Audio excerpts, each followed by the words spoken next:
Not at the big desk. Something like that. Like, you just some way to make sure it stays with that flow, because I like that line. Yeah, Brendan's going to be in Paris. He's obviously going to have a good time there, I think. And him, Raheem, we'll see what happens with that next week. Today, we're forming a wedge in the market. A little bit of a wedge being formed in the market. The NASDAQ's having a very sideways afternoon. And when I say a wedge, here's what I mean by it. Higher lows and lower highs. Everybody's favorite setup, grinding into like a wedge, as I like to say. So not a heck of a lot in terms of the market moving, but there are things to look at. We'll go over them here. Let's take a fill. The position board will come in. Roblox could be breaking out that top. I saw Max talk about this. Triple top on the 15. The news just dropped, so you guys just heard about it if you're tuning in just now. I do like this breakout as well. A lot of times you'd already pulled back. And this is holding those highs on the news. I gotta like that. So if Roblox takes out that local high, it's 29.35 from the other day. I like that to the upside. So yeah, there's definitely gonna be some action here. Roblox, bit of a late entry into a somewhat sideways market. You wanna be trading what's moving. This bad boy's moving. Yeah, it's a good one. Welcome back to the afternoon show, I think. Right now, yeah, so we're still... I think. Yeah, I mean, the one thing that we're putting on the chat, and again, like I know that there's been a lot of traders. We talked about AMC and how we were red on it early, but I mean, look what happened to AMC, man. It absolutely fell down, fell on its face. So bye-bye goes AMC to the downside. So, I mean, the same thing keeps on happening. We were actually on the air yesterday with Danielle at 4 o'clock, and when she came on, I told her I want to buy some puts in this thing, and I want to get like $5 puts, and then we went over them, and there was, the $8 put was worth $1.50 expiring the third week in October, and that is, I don't even know what that's worth right now. I should actually I'll go find it, the option chain for the October 23rd, $8 put. Maybe you guys can find out what that's worth, because yesterday it was $1.50. You could have bought it for. Today I feel like it'd be worth many more shekels than that. Maybe not many more. Maybe it's up in the money 50%. I don't know. But AMC just continues to get hit. I just tweeted out that I'm super excited to go see that dumb money tonight. And GME is not having one of those days today. It's down another 6% as well. The meme craze might be over with on some of these names until you get to that level of 16 bucks. We'll watch out for that down there on GameStop. So that's going to be a level of concern for me. The big trade that we're in right now, and it's starting to go back to the upside though, Nvidia, and I want to talk about this, we had some good shorts in there, but then we averaged into it until it broke 460. Once it did that, we got out, but it only went up to 460.50. We wound up getting out right there at 460.30. So we had a bad out there. We were red on the name, but then when it broke back below the 200 period and the 50 period, that's when we started to execute again. Short there, added to the short, got out, added to the short, got out. So we're still in this as we wait to see if Nvidia wants to come back up to 460 today. Down 1.2%. As long as the futures stay, well, now we're starting to go up, but I was gonna say as long as we stay below some of these levels here, I like that trade, but I don't know. Is this going to be a Friday where we kind of just hover around and wait for something to happen, or is nothing going to happen at all? You know, you got to sort of pick and choose what we're doing. We're $1 in the money right now on this trade. We only have two positions. It's AMC short. It's Nvidia short. Yeah. Well, you mentioned Nvidia just quickly because there was a question in the chat just now. Kevy82 in the chat. How about SMCI so much stronger than Nvidia? You're right about this. It's not the first time that this has happened where Nvidia has been stair-stepping to the downside, and Supermicro is actually at the high of the day, up 5%. Now, what the story might be here is, remember, Supermicro dropped a lot further on their earnings. Any pullback Nvidia's had has not held a candle to what SMCI has already done. So I think that's a little bit of the story, how far it's already come down here. I wish we had gotten down to the 215 support, but this is kind of bouncing from quadunking already. And if you look at it, it's kind of just going back into the top of the channel, like 280 to 283 in here at the 50 period is resistance on SMCI. And I see your super chat, John G. Sheffield. Thank you very much for the super chat. Can we get the CEO of Fubo on here sometime? I don't see why not. If you know the CEO of Fubo, why not? I know Fubo has been making some moves. I'm still waiting for it to take out a consolidation and break away from $3. That's what gets me exciting. It's all about trade setups. If there's no setup, again, you don't have to take it. Has it gone through yesterday's top? No, it is not. So I think we talked about this yesterday. Like all it has to do is break out one of these highs with enough time for it to do something.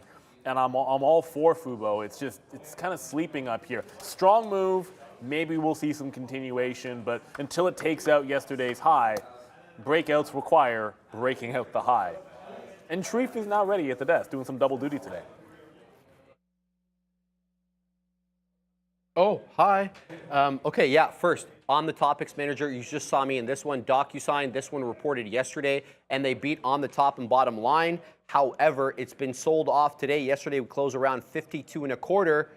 They were looking possibly to expand their business model, guys, as they now include cloud-based service to allow the entire agreement to take place online. Investors, though, looking like they were taking profits, holding that $50 area, guys. What is the look on Docu, if any? So I had that. I was going to tell you something. That's why you got to resave that board there, Sharif, because it had mine up there. Okay, so I saw that Sharif had that trade on board, and it was a great one for Docu. I mean, we talked about. I just got into Roblox. I just want to hold a little piece. If it comes back to 29, we'll average in where the 50 period is. Just want to see this. I like that news about PlayStation and all that. I think that that's obviously a great piece of catalyst there to move forward. So. All right, this is a mistrade opportunity for sure for me. I mean, here we go. Come on, Nvidia. Let's just bring the pain to the downside now. $1.50 in the money. All right, I'm so glad Sharif had this, but we talked about this earlier on when it faded back in, and I was like, which trade do we like? Do we like the 50 break, or do we want to wait for the 50-50 break of VWAP? So we talked about that, and either one worked beautifully. So there it is. I don't have it. Congratulations, Sharif. I should have had this. That 50-50 was easy. The 50 was easy. It's just you had to let it drop down. Once it started to baseline, this is exactly the kind of trade that we're looking for. Right down there, 49, giving you that bottom, and then the break higher. Remember, it was a decent report. Kind of surprised the way it went in the first place. I think we were all looking long. We actually talked about the $55 level that wound up holding. So that was a great trade. Breaking through 50 was pretty. I mean, it never even went against you. I'm not talking about this break there at 10. I was talking about when we left the show, we were looking at it, and then that's where we had that $50 level from. If you took that, it went right away in the money, about 80 cents. If you waited for 50-50, that's just held right now. Now you're about $1.30 in the money or 80 cents. So Docu, again, be patient. Patience always wins. And, it did again there with Docu. Yeah, I wasn't very patient with, the position board just went. I'll have to take another fill, I suppose. So I was not patient with it, and what did we talk about? Stick-to-itiveness was the word. That's the word of the day, stick-to-itiveness. And I didn't stick to it. So even if you're in the front end instead of the back end, could have come right back. Once it was bouncing, it wasn't SSR, but it's the same principle. It wasn't a bad report. Look for it to hold support, but took it once, should have at least taken it twice. And if I take it twice and lose twice, I don't mind. And it was 3 different times that it set up for the long off the bottom. And when it did go, the risk reward was definitely there. And I think that's sort of obvious with the gap fill for DocuSign. Sometimes you've got to accept the fact that whatever the first big move is, if you don't have it, it doesn't mean you don't trade the stock. You just wait for the next thing, right? And if it's not the home run trade, or if it's not the first thing you were thinking about, that's kind of not the point. You have to be able to trade what is next. And what was next was the bounce play. I don't think anybody was. Looking for the short, not really. I had 2 ideas on DocuSign. One was breaking 55, we'll chuckle about that now. And the other one would have been the dip buy, which I didn't stick to very well. I'll take a fill, and then we can put that position board back. All I have is Meta short, Nicola short, and Excela. AXLA, Excela, something, Excela Pharma, AXLA long, whatever they're called. Or the last couple of days, off news that the Chinese government was banning workers outright from bringing any Apple device into work. That we got the news yesterday that ban would be expanded to state-owned enterprises as well. So it's been a couple of days to the negative here for Apple. Today, though, recovering. Not too bad, up almost 1%, guys. It's been flirting with 180 all day. Any look here? The only Market look is down. ring the damn register right now as this market is coming back in, man. And we're going to take some fills here if we can get it. We're looking for that Nvidia fill, which we just got, baby. That's $3 right there, $3.50 in the money as we are starting to go back to the downside. And we are not going to not take that. I mean, Nvidia just had a huge move. We were just talking about it. It just went from 456 basically down to 454, giving us those levels again right there. So we'll take $3, man. It's another one right here for us. But as you can see, we're still going lower on this name. I mean, we wanted to hold this, so obviously this is a big positive name for us here today. Despite getting stopped out right there, that sucks that happened. But there's the break lower. I just got frustrated with it, man. We took it off the 200. We took it again off the 200, and there it goes blowing to the downside right now. So yes, sir, good trade there on Nvidia, and also whatever. We'll talk about AMC in a minute, but Apple recovery, maybe not right now. Let's just go see what Apple's doing. There it is. I mean, there's the flush on Apple. So the flush in the whole market is happening. That's probably a good spot to pick it up, but I think this could be a little bit of a bleed here in the rest of the week. Is over right now, so two more hours left. We've had a decent week. The market has been pretty good holding forward here. It looks like it's going to try to go red. Apple's had a real rough ride of it over the last couple of days, but yesterday, here, I'll go to this, let's go to the 20-minute. So yesterday, you know, there's that flush down. That is yesterday, wasn't it? Yeah, because we didn't get to 173 today. Yeah, that's yesterday. Is it? Yeah, of course. So there's a 20-minute chart. So there's yesterday's flush down to 173. Huge recovery, right? But it's just bouncing its head off 180 again. So 180's been pretty key here, even up to 181, 180.50. But there's that gap on the China story. You know, we were shorting this from 190. We've been short for a very long time. I'm not ready to flip over to the long until we get above 180. We put that in our chart yesterday. So until that does happen, man, I'm going to sit on my hands with Apple and only wait for these fills, which I'm actually surprised that I didn't get that today. Wasn't even looking Apple 180 today. Yesterday we were short 178 all day right there, but I'm surprised that we didn't. This is a Sean trade. I mean, this is what I like. I'm surprised I'm not in this. So there goes Apple to the flush side. A little bit embarrassed. We probably should have that short because I've just been looking short today. Yeah, I mean, I was looking only for two things on Apple. Darn it. We got one of them at least, so the other one doesn't really matter because it didn't dip at the open. But 178.5 was the bottom. Yesterday was a big time recovery, Jay, so it was like trend up, and the next level was to break out. It stalled at 180. I got out at 180. I had a reload and then got in, got out. This was right at the end of the 11 o'clock show. Went up to get to the bathroom. Like, I'll just get back into it. But really, yeah, that 180, it was a clear turn in the morning on the opening range. Like, if you were long it in the morning, like, it was not, there's nothing controversial about this is where you take profit. Like, it was kind of obvious to take profit there when it failed the 180 break. So it should have been an afternoon short. I wasn't even looking at Apple for shorts because I promised myself I would be shorting Meta today, and I kind of bungled Meta this morning. And you know what, I guess we don't really have big tech up there. So when I say I bungled Meta this morning, I had the short off of the 304 level, it wicked above, and then when it set back up again at the same level, I didn't get back into the trade. So this is kind of was the same mistake that I made in DocuSign, and it'll burn you, right? Because when you have your best setups, if you don't take them, then it's like that's missed opportunity cost. Because the reality is, if you take all the trades, the ones that don't work, you're going to have them. So the ones that set up well, it behooves you to be in those trades. We grabbed it a couple of times off that level we left you guys with, 301, 301.5. And we're sitting in this. We've scalped to 299. The new level looks like it's just up down of 300 on Meta, stair step to the downside. I don't think we fill in this gap. That was just insanity that happened on Meta yesterday. Although if it were to, I think 294 is a buy based on what happened yesterday. When you have liquidity events or flash crashes or news events or whatever you want to call them, a lot of times where the stock bounces, it's telling you where the buyers are in advance. So at this point, based on what we saw yesterday in Meta, I'm just going to be looking for outs and reverses at the 294 level until proven otherwise. Because liquidity events like that, when they turn, I like to use those levels to your advantage. Because if that's where the masses decide to buy Meta, then that's where I would want to buy Meta. And I try to keep it simple over there. But Apple, I don't know. Like it's crazy because the market was making lower highs and stair-stepping down. And each time it did, it was giving you the same price in Apple. And yet I didn't notice it either looking at other stocks. Just broke down aggressively, guys, here on the NQ, breaking that 15.3 that we had been holding. We're just barely green at the moment. Let's have a look at what the NQ is doing. 15.282. That's where we closed off yesterday. Let's see if we can hold that level. Otherwise, we're going to go red. So here we are. Tesla down again. Now 1.84%. It's flushing down with the overall market. It wasn't a bad headline this morning for Tesla. 50,000 now supercharging stations. Compare that to September 2012, there were 6 supercharging stations. September 2023, 50,000 supercharging stations. Wow, that's a milestone. Honda also now being added to the list of cars that will use the North American Tesla standard for charging.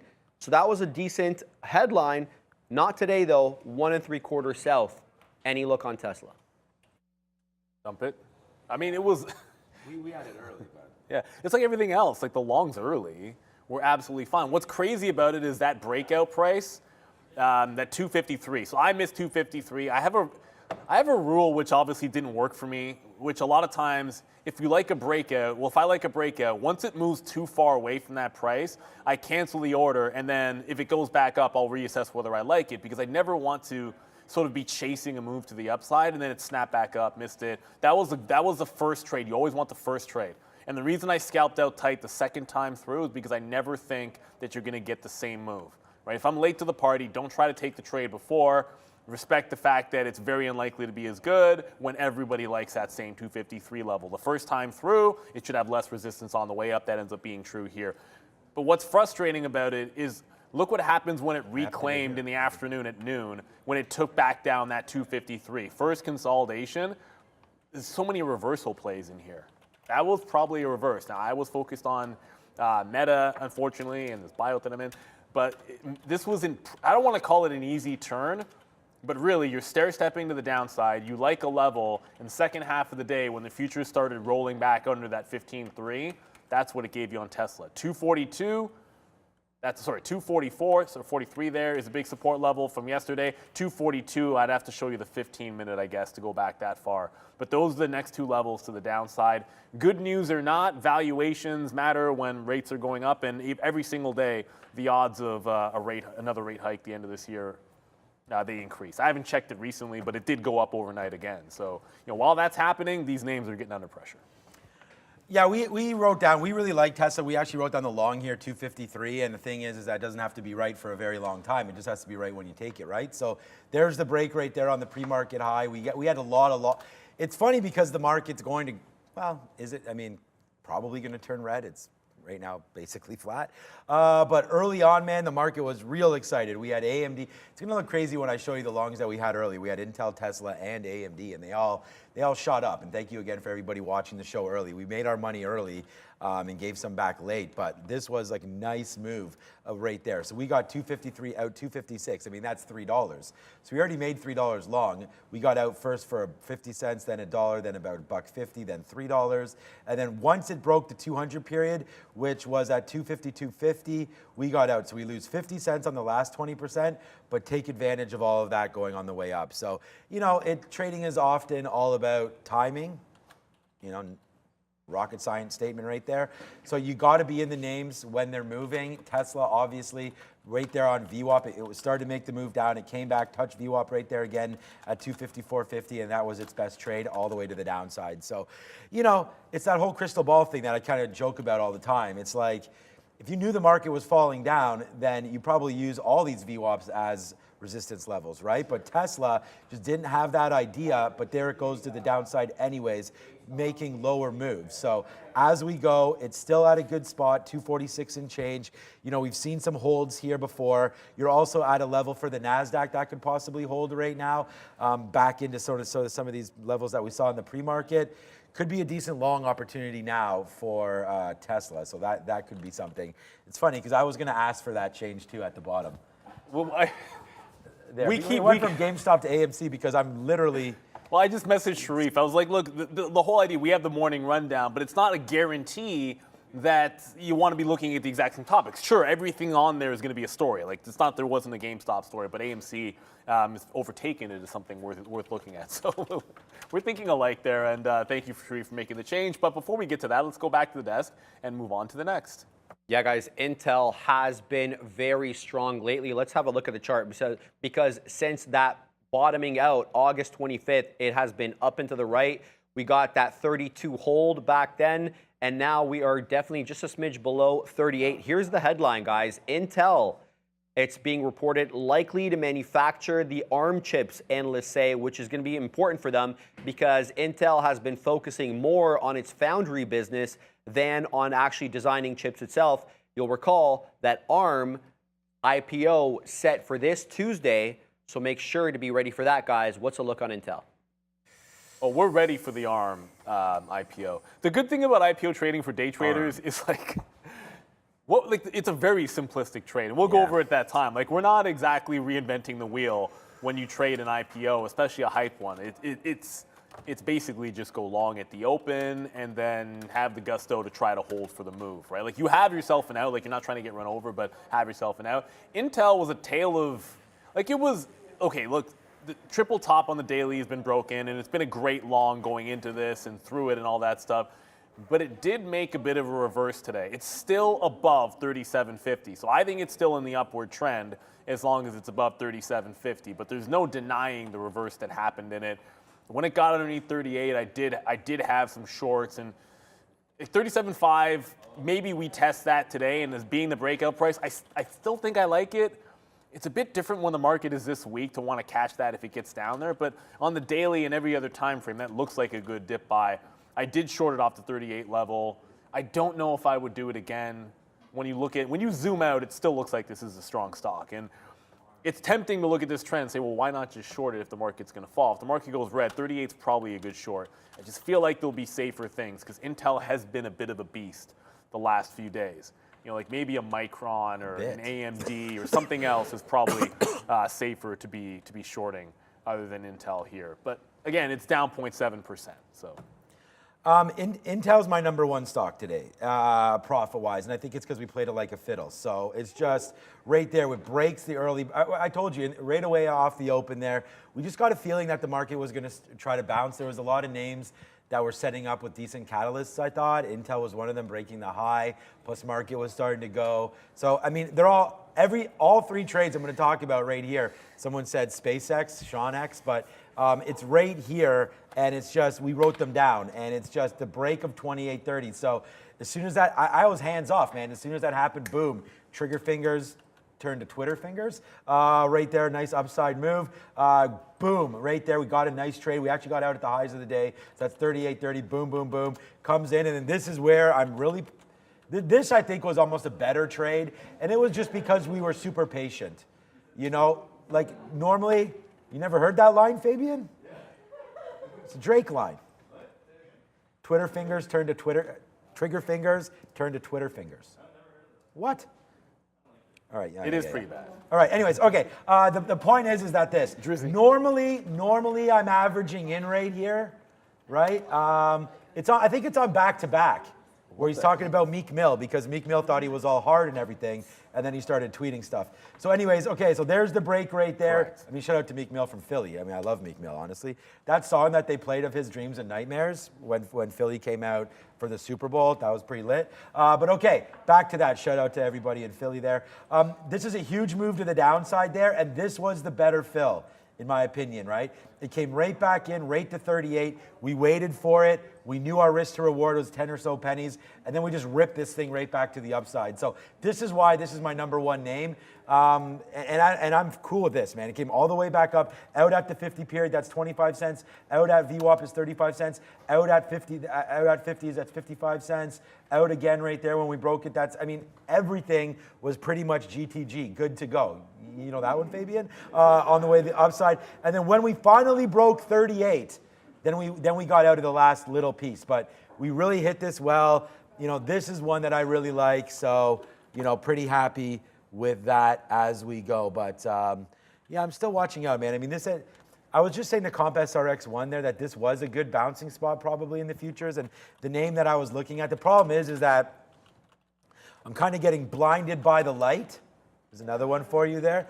But I was just looking at Microsoft possibly bouncing off of some of these levels. Microsoft's strong, it's come right in. You're also coming into some support here on the futures. So, you know, that would be something right there, possibly. Well, now here comes breaking down. The reason why I'm not going long, though, is I'm actually cheering for this. I'm cheering for Nvidia to break down through these levels, right? And I can't get that unless the futures go. So I'm trying not to be too different here, where I think that the futures are going to continue lower today. I'm actually not looking for any longs. We're in a long on Roblox, and I'm almost done, guys, bear with me. If we break below 29, we can get out of this. So we're just here right now. Again, unfortunately, we take the long when the market starts tanking, but we're not even out of the money here, 8 cents. So it's all good. But we break down 329. I think we got to reconsider our position here on Roblox. Another day, another share dilution for AMC. Wednesday, they announced another 40 million shares will be added to the float. Investors and traders did not take kindly to that news. We lost 40% on Wednesday. Here is the move. All-time lows, guys, after the split. 13 3/4 is where we started out the day on Wednesday. We ended up finishing close below that 850 level. Another 10% south today. And then, I was going to actually mention GME, but yeah, 10% down the day. Any look here? No, and then. My chart's kind of screwing up, but one of the cool things about, well, okay, it's not a cool thing if you're invested in the stock, it's probably not very cool here, but I'm just going to quickly show you the daily and the weekly. Like this is what a downward trend looks like. And since that reverse split, it's been absolutely nasty. This will be obviously adjusted here on Trade Ideas. The short float's incorrect here, and even though it has a short float, this is pretty much dead on AMC. And things like this are shorts till they're not. That's the best way to think about it. Like it's just been trending to the downside. I just want to alert to this thing. This AXLA, if it gets to $1, I'm out and looking for a fail break to the downside. From $1. This is the morning trade, that AXLA stock, Excela, whatever the pharmaceutical thing it is. It broke a double top. Again, I apologize if some of my charts are missing data from earlier today and yesterday. It's a bunch of them. My AMC chart was jacked up as well. But we grabbed this one when it was breaking out at 70. It looks like it's going to get to that $1, but I'm out on $1. I think I'm looking for shorts off the $1 level on Excela pharmaceuticals here. It's been a goodie, but like CGC, like all good things had to come to an end. For the penny stocks. Like I was in that. Oh, really? CGC went higher? No. It was 88 was taking it out. Did it break higher? Oh, no way. I had the 78 long on CGC. I trailed out underneath 85, and now it's at 90. Oops.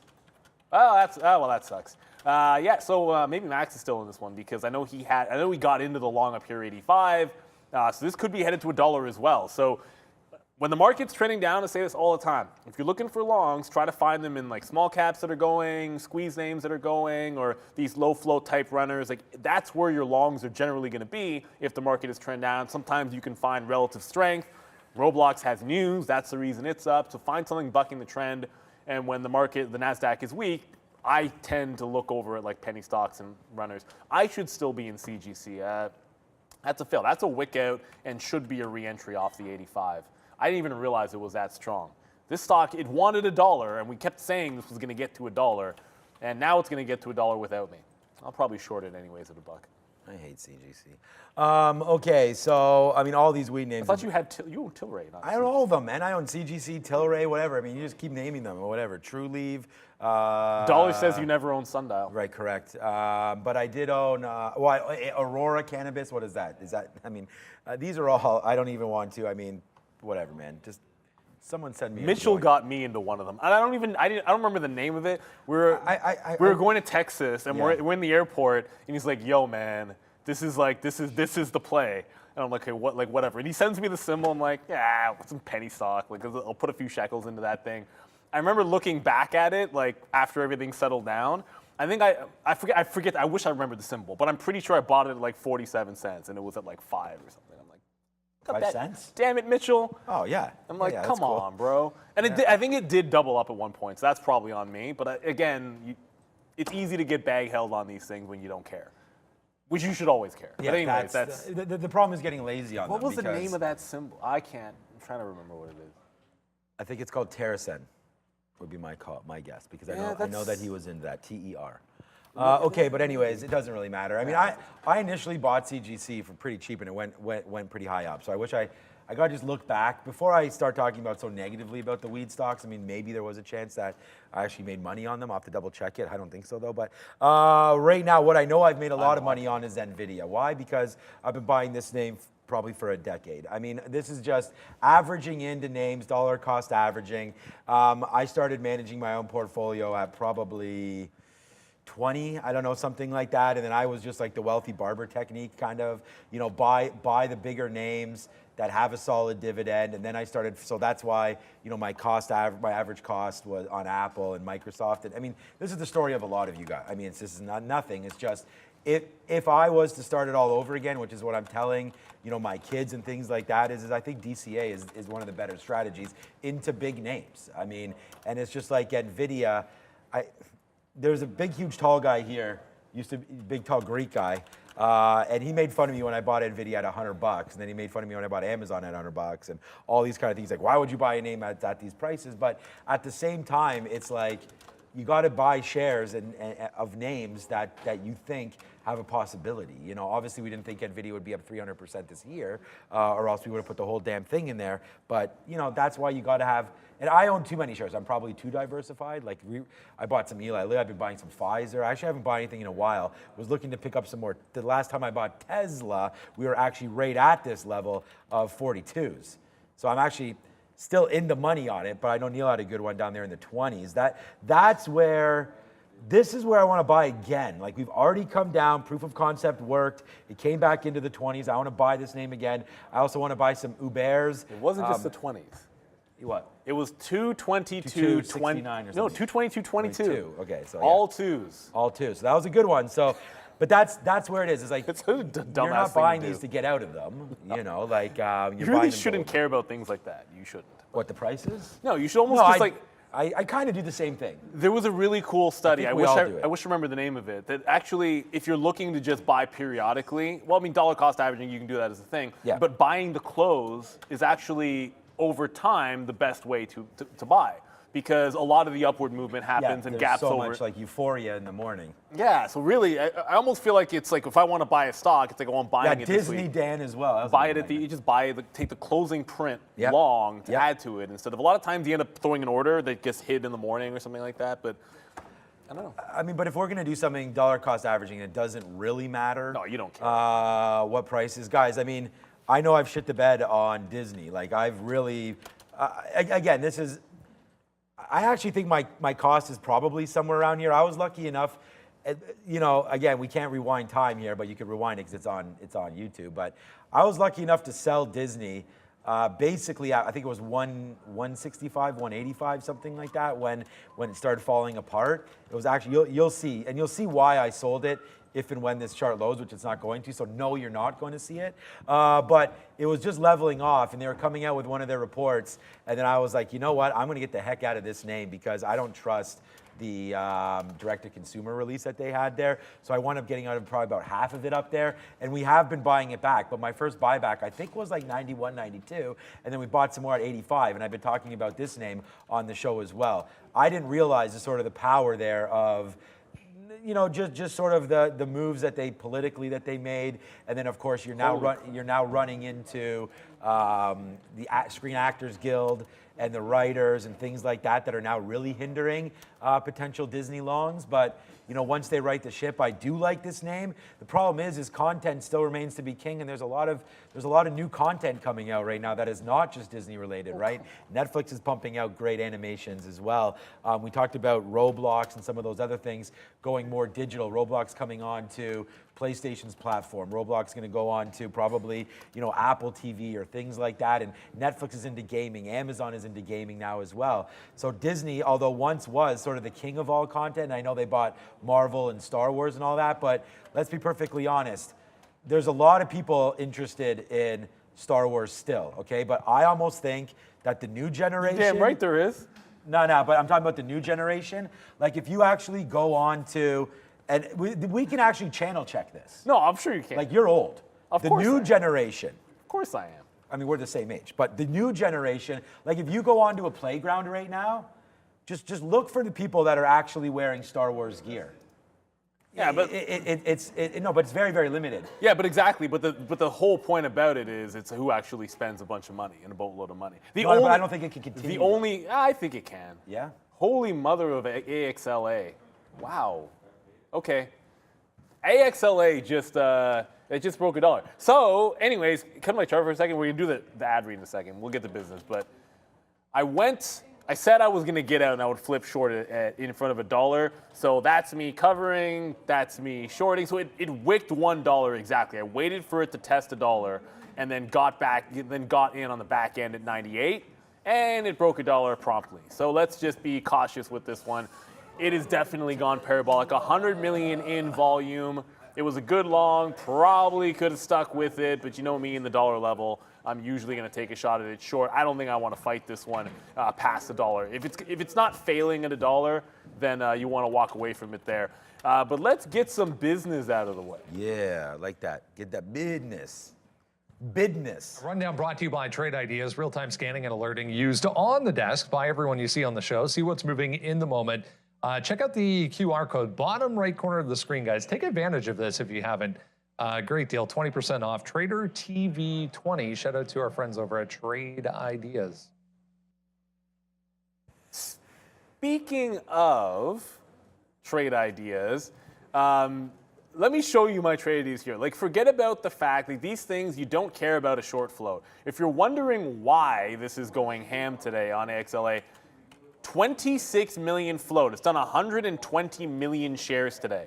120 million shares. It's done the float more than 4.5 times through. That is obviously a little bit insane. If you look at the weekly, the dollar is a big level. 120 here would be the next on the weekly. So, I mean, if it does get to 120, I suppose that would be the only place that outside of a buck where I would think about trying to short it. So this is a runaway freight train at this point. Tim H. Mullen could squeeze soon. I don't disagree because names like this, if you look at the setup, it's definitely been a good one. And when I say it's been a good one, I mean stocks that have essentially reverse split, gotten destroyed, which they're, look at what's happening at AMC, right?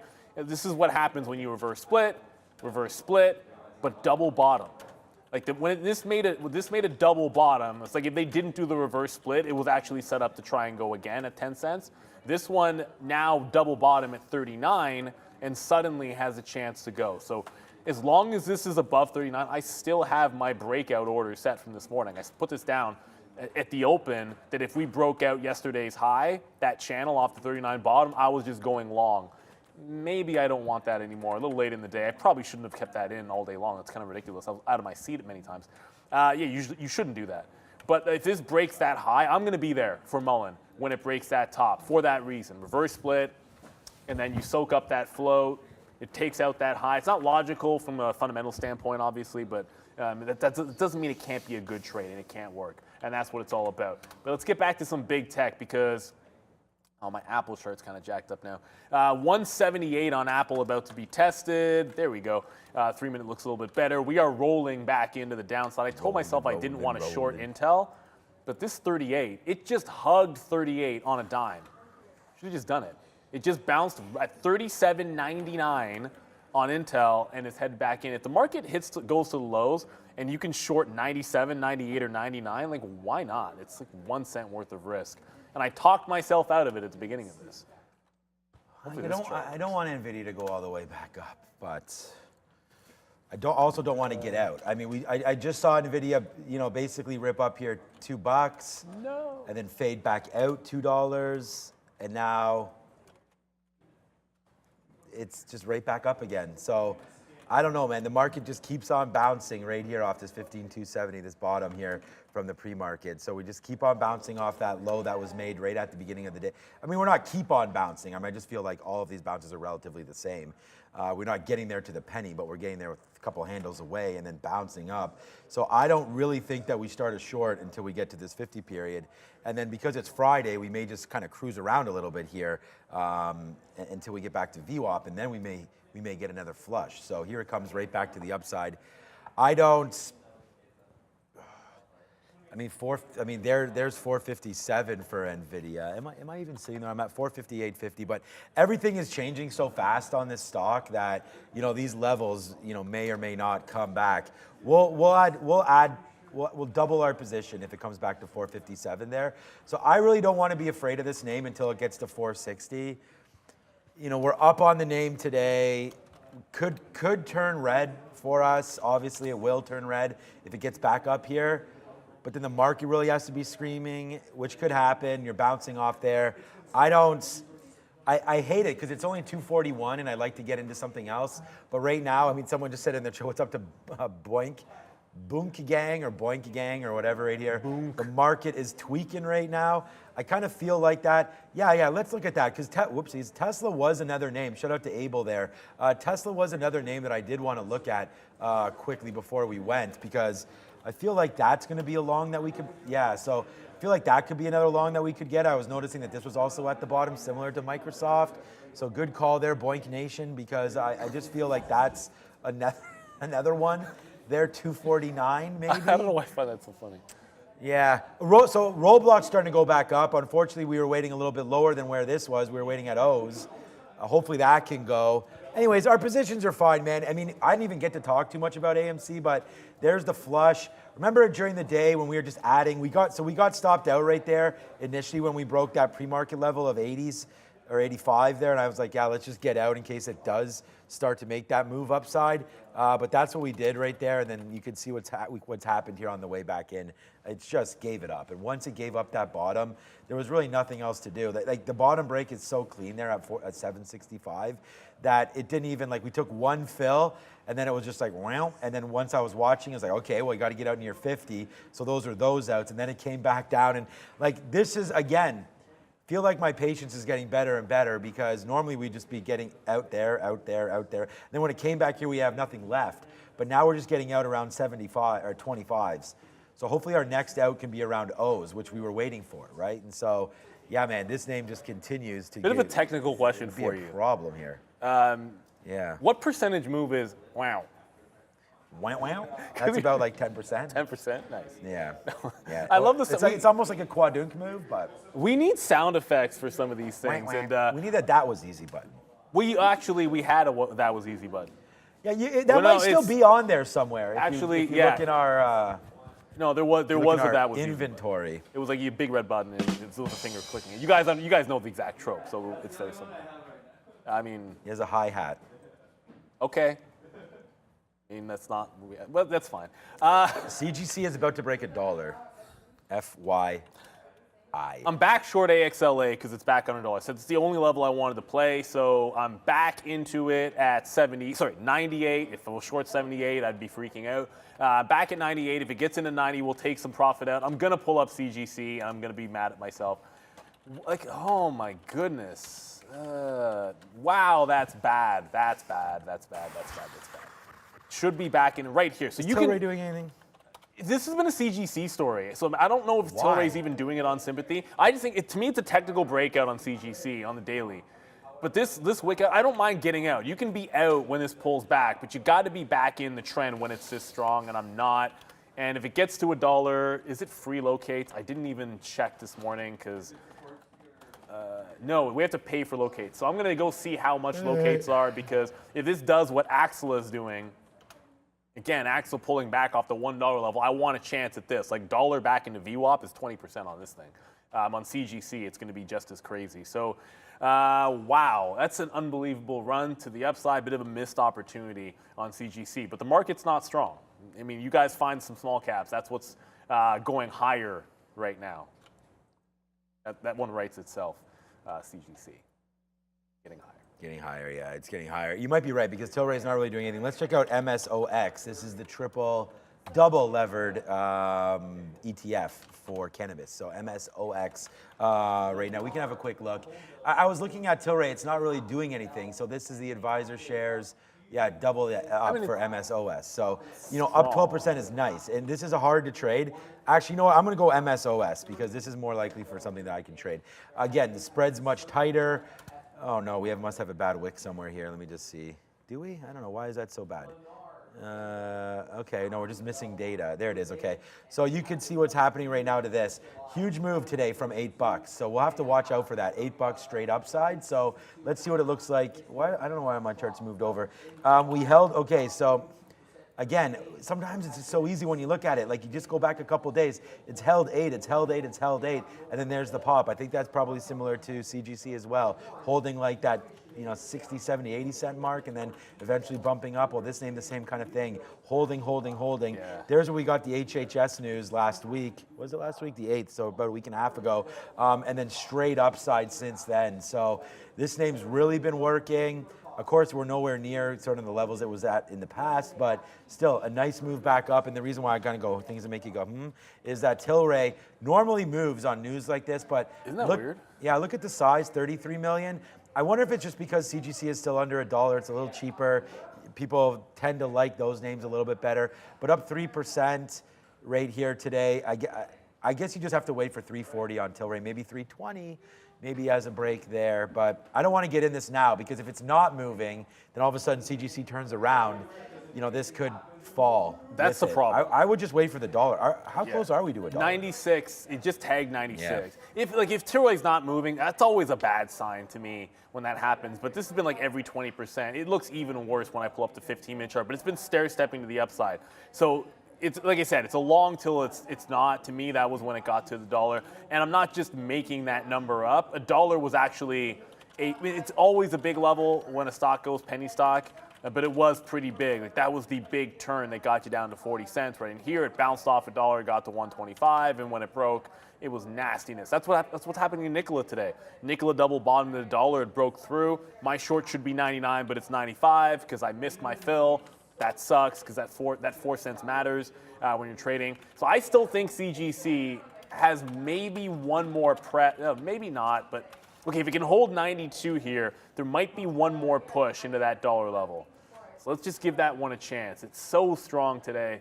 We didn't come all this way not to get there. You almost kind of feel like that's usually the case. You were already mentioning Roblox, so I won't necessarily go over that again. There was a couple of other names in big cap land that we haven't really covered, one of which has been a bit of it's been strong, I want to say, Amazon. So if you like VWAP, some people do, Amazon's doing this thing here at VWAP. Now, the market feels like it's coming down, so my gut tells me this is probably breaking down here, but if we reclaim 15.3, is this not a name? It's right on the precipice of going green to red. So if the market were to hold on, not a bad spot for Amazon to bounce to the upside. Now that is a huge candle down when it rejected the high. A lot of times that, to me, if a small cap did that, I'd be thinking short only. But with a big cap name, it's a little bit different. Amazon has been pretty strong on the daily, holding the 50 period. And you can see since yesterday, it is incredibly strong. And the trend is your friend. If it holds on to this 138, and if I get myself away from a short bias, this could be a name to the upside if it breaks this channel up. But the market, we're basically at flat on the NASDAQ. You're either positioned in something or looking for us to break away from this level. We break away, you want some names that are strong that you go long, you want some names that are weak that you go short. I'll be shorting Pops and Meta. I'll be taking maybe a long breakout here in Amazon if this one sets up. Where'd that wick come from? That was wild.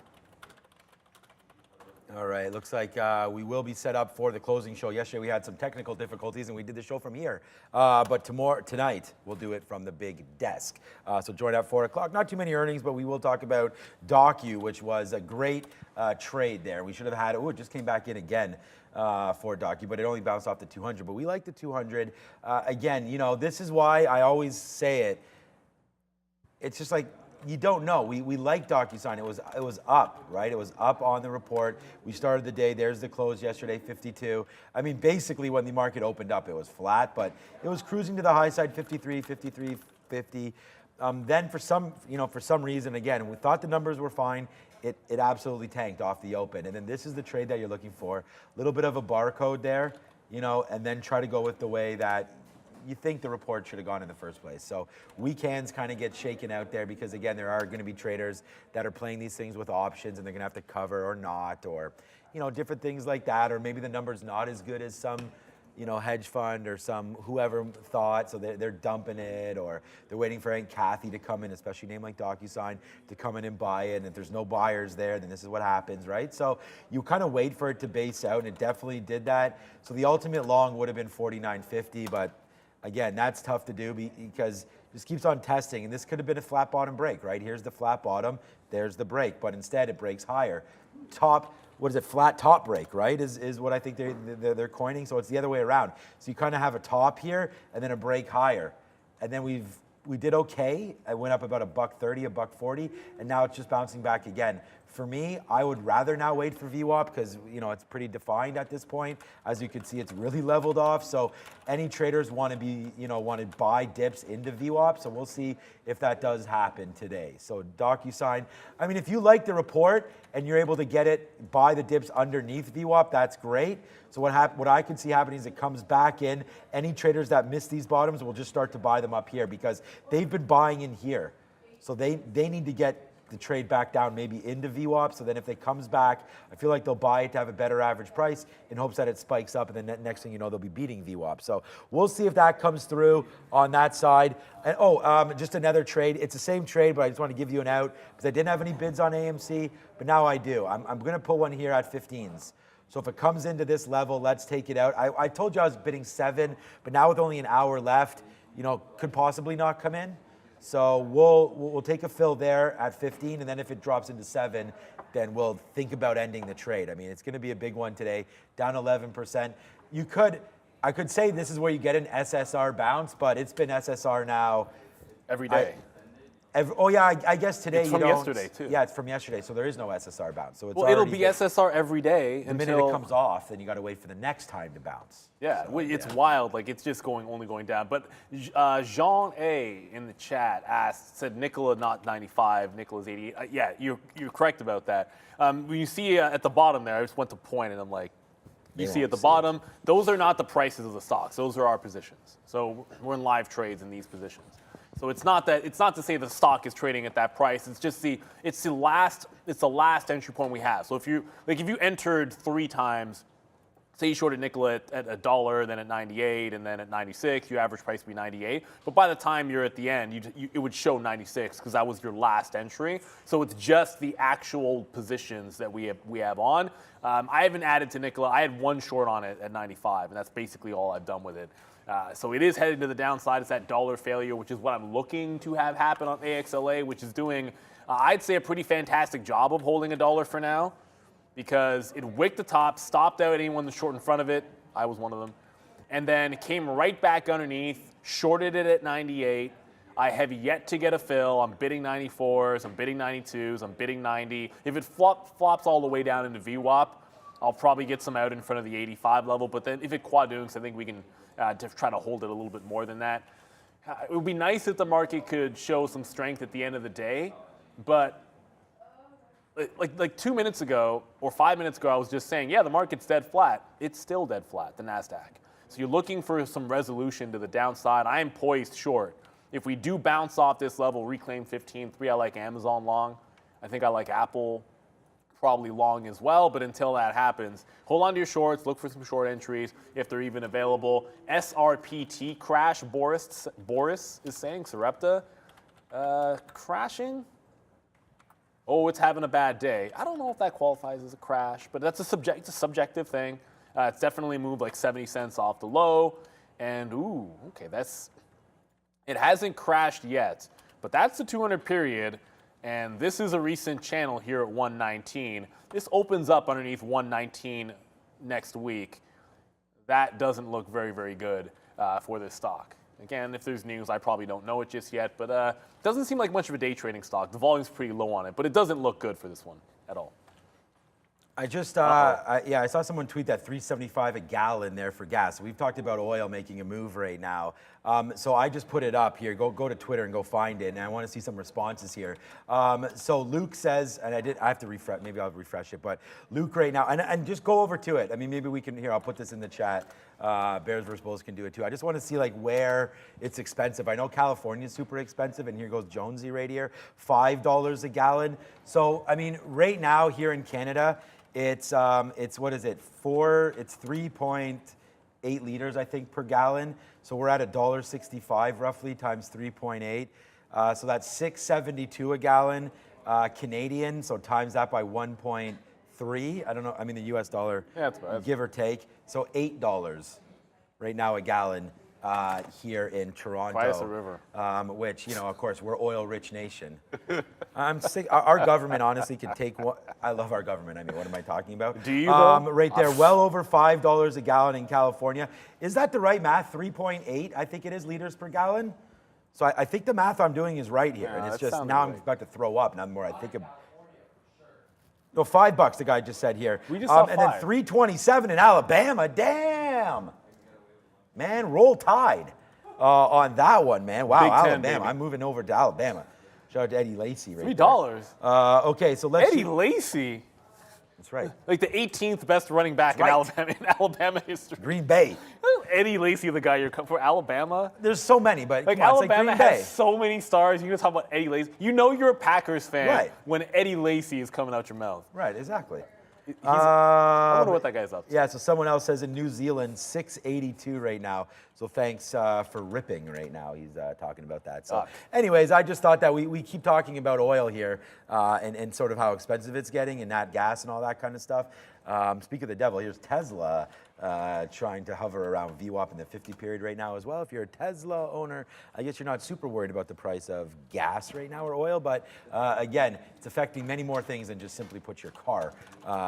You're going to get the CPI read coming through soon. You're also going to have price of airline tickets, of course, being affected with the price of gas and oil. You checked out and then Square production costs as well in places like China. What?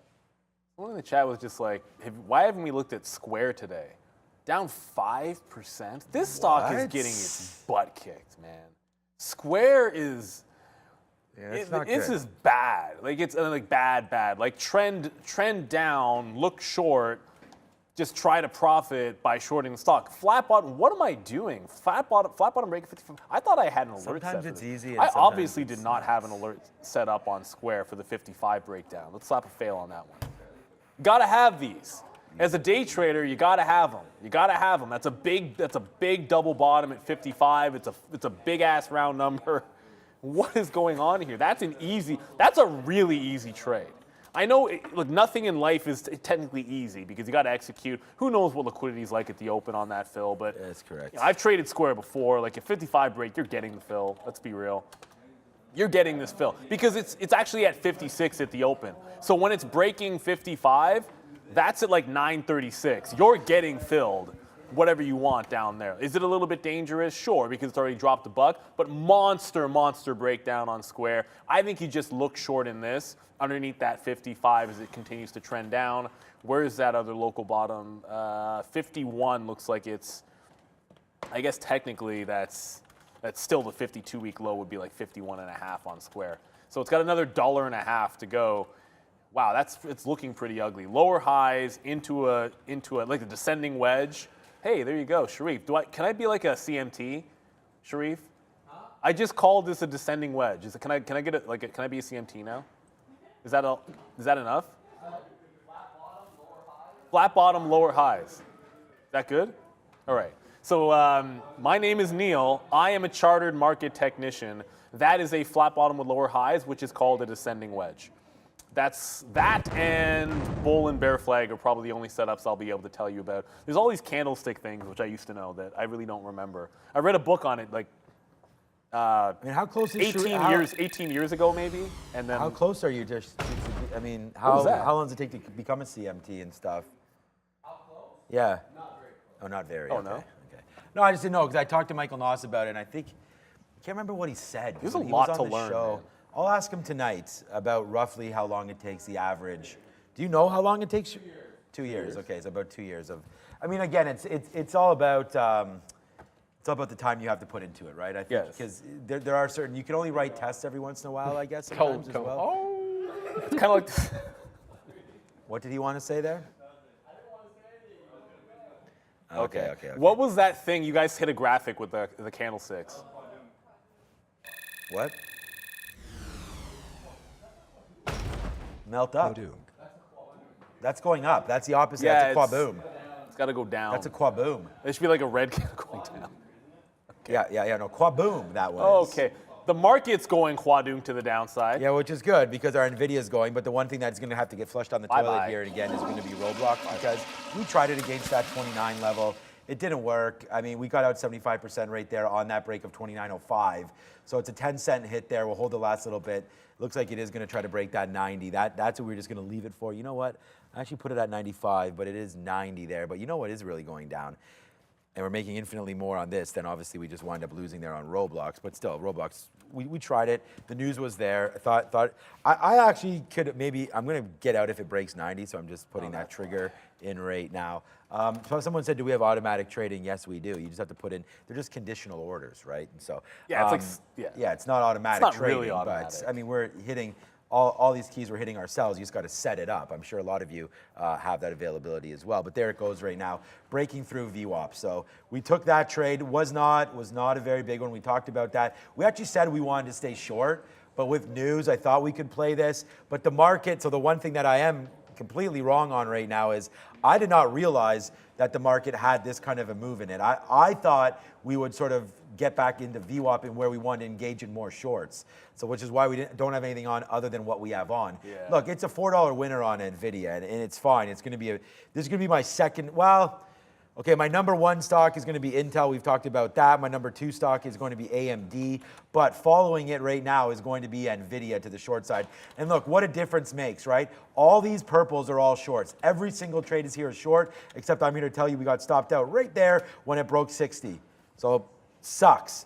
But then I was very, very, again, you guys know this, man. I've changed, believe it or not. Like I used to just then short all the way, and then it would rip up. But this time I waited for it to get under VWAP, get under the 200, and we started shorting again. And then since then, man, it's been a firestorm to the downside for Nvidia, where we're now well cashing. We've already cashed out a bunch of times here. So this is going to be a completely fine trade. But then, Sean, wait a second.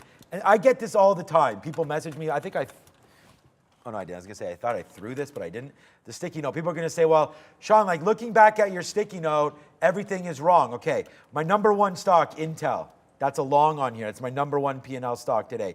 AMD is my number two P&L stock. That's a long. Tesla, my number three P&L stock. That's also a long. However, Nvidia could take over Tesla, so I'm trying to catch myself there. This is why AMD, we liked it long earlier. It just broke that pre-market high of yesterday's high of 107.50. It's the level we wrote down. It's the level we liked it, and we took advantage of that. We actually didn't even get any out up here at 109.50, which sucks. We let it go all the way up thinking that, hey, if this is a long day, we want to be in this name. It's just not a long day. So look what happens. We get out of our last, and look how good this is. We get out of our last piece right there at VWAP. So we actually don't get out the first time. We let it dance around a bit. Then when it comes back out, we're sniffing out the short, and that's when we started taking Nvidia short. That's our out right there. So like that's $1 right there, and a good out, but those are the longs. So it's all about timing, and it's like you got to take the trades when the trades are there, and hopefully they're there more often than they're not. And honestly, I might take one more piece out here at 454. Nvidia is a great name, but it just tanked. The market just made an aggressive move down, and Nvidia didn't even come close to looking to where it was even a half hour ago. So maybe this name's getting bought up into the close. I'm putting a 54 bid. So what isn't weak right now is Excela, or whatever this stock is called. Excela? Good enough. Whatever. I just reloaded it underneath that dollar level. There's some size at 1s and 2s, which I want to give it to. But I got some at 94, and I've reloaded it, stair-stepping up. It is showing signs of weakness because like it's a very, very thick offer. I can show you guys the level 2. Why not? We're allowed to do that. AXLA, there we go. I don't know why sometimes the link works and sometimes it doesn't. But yeah, there's some big size at 2s, and then again at 4s, and then again at 6, and then again at 8. Now here's the issue with these. Like, yes, that can provide resistance, but that's pretty much the exact same lot every 2 cents. So there's a pretty decent possibility that those orders are full of it. Sometimes it's true, sometimes it's not. I'm not saying that those are fake orders, but the exact same 200,000 lot every 2 cents and never on the level 1 price. If it gets to 02 and they start taking the fill, then I believe those orders, and I probably would want to add to the short. But otherwise, I did do a reload down here. We'll see what happens with it. The market is absolutely tanking. We really should have gotten to something else. I have a trail on Meta now that it broke that low to 298.50. And when I was saying we don't have automated trading, I should correct something. like Pete Pro 8, Day Trade the World, there's an API. Like you can absolutely write code to automate your trades. And we do have conditional orders, and there's bracket orders, and all of these things. But if you wanted to just sit back on your hands and have certain things triggered by market conditions, yada, yada, yada, and not hit any keys, you have to engage the API and write your own code. That's what I mean by there's no automated trading, right? Like it's not just easy plug and play. Like there is some work you have to do. But if you can code, there was a guy who coded something that I used to use on a daily basis, and it would, I'd be able to say, okay, if this happens, it would fire these orders for me. I got off of it after a while, but again, the options are there, definitely there for you. If you know how to code it, it is an advantage, and then you can definitely customize some things. But basic things like bracket orders are in the system, and you can use them. I want to get to Microsoft here because the opening range is still holding on Microsoft, believe it or not. It's a little surprising that that's true. Like, look at this bad boy. This is 10 o'clock. We dipped down into 333.25. We just bounced off that same level. Now, if Microsoft gives this up, I think that's a short. 333.25. That gets taken out. It goes underneath the open range. Look at the gap fill to 330 that could get put on. It was a huge runner this morning. As you can see, I was long off the 335 break. It wasn't actually a bad level, but did not get it off the 330. I like this breakdown. I don't know why I'm thinking only short, but that's not just a flat bottom break.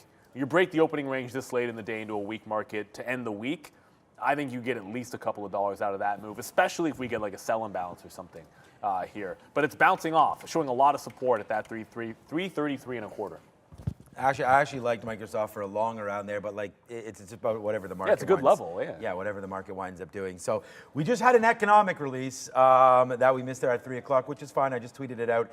U.S. consumer credit right now 10.4 billion versus 16 billion. That's not probably. The market went down there. I think it broke the lows there maybe of the day on that report, but now it's right back up to the upside. So if you just want to find out for that, it's there up on my Twitter. Yeah, it's not. That's what I mean. It's not a big, consumer confidence, which would have hit at 10 a.m. Not today, but that's a much bigger one. So it's not overly serious. But someone in the chat was like, "You guys missed it." But again, it's not. It's on our watch list from today.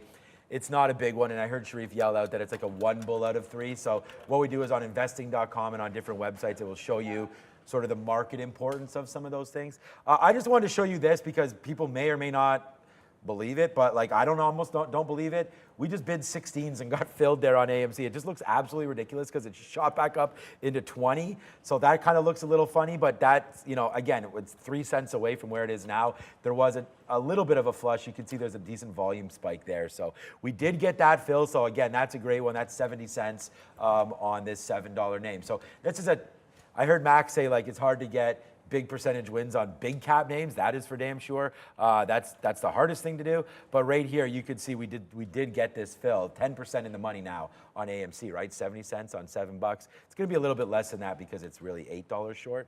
But still a nice play on that one. And then I feel like we've missed the boat here. So Nvidia's been great, man. It's still $3 in the money. The only problem is that the market not tanked, but like I said, the market went to lows and Nvidia didn't. So that would have been a key indicator right there around 454. So I've stuck a bid there now, but it looks like we probably should have just took 54.80 where the 200 or the 50 period is. So that's going to be a mistake for sure, not getting out there. But again, not much I can do about it. I still like the trade. It's just we're kind of stuck in it for now. So if this name gets back up, my first short was going to be, now I guess now I'm not even going to take that fill. I was going to take a fill at 57 there, but I'm not going to do that. I'm going to wait for 58 because I still want to play off this top. I just don't think Nvidia gets back there. Obviously, could be completely wrong. Hopefully, we're not. But that's going to be something definitely that I'm looking at right there for AMC or for Nvidia. Again, some kind of a short around 58 if we get back to view up. Other than that, we'll have to wait for it, and I'm prepared to do that. So I'm prepared to die. That's Asenya there said. No, that. I'm missing the view up? The earnings thing on my. Yeah, so I talked to Michael Noss about that, and I told Trade Ideas they have to get their stuff together on that. So put it up. I'll explain it. No, I wanted to point this out because explain it to you. I was going to say Roku was back to. Okay, like, so the reason why is that they get rid of them if the next earning release is closer than the prior. So for example, if Roku reports in 30 days and their last report was 31 days ago. I know. I told them. No, I was okay, like, no. bro, makes no sense. I'm not groaning. It's yeah. No, but just for example, just call up Docu. It's going to be there because that was yesterday. I understand. Yeah. So. No, it's cool. You know what? The best thing about Trade Ideas is that it's built by traders. So when traders give feedback, it's the kind of thing that they'll. Oh no, he's taking that right to the devs because I said honestly, part of the big thing about why I like Trade Ideas so much is that for that earnings. We don't have that on our system. So I was like, I really like to look back, and either that's where you draw anchored VWAPs, or that's where I don't use anchored VWAP in that at all. Well, really, open close prices. I want to know on earnings day. What did we close? Yeah. What price did we close at? What kind of movement was there? And I want to see that, I want to see that a quarterback every single time because those are key price levels. Like a lot of times, those things matter. Like if you trade support resistance and that kind of stuff, or are looking for bounces or whatnot. And I was only mentioning because someone said in the chat, Roku's back to where it was before. So I pulled up the chart and do I see a trade there?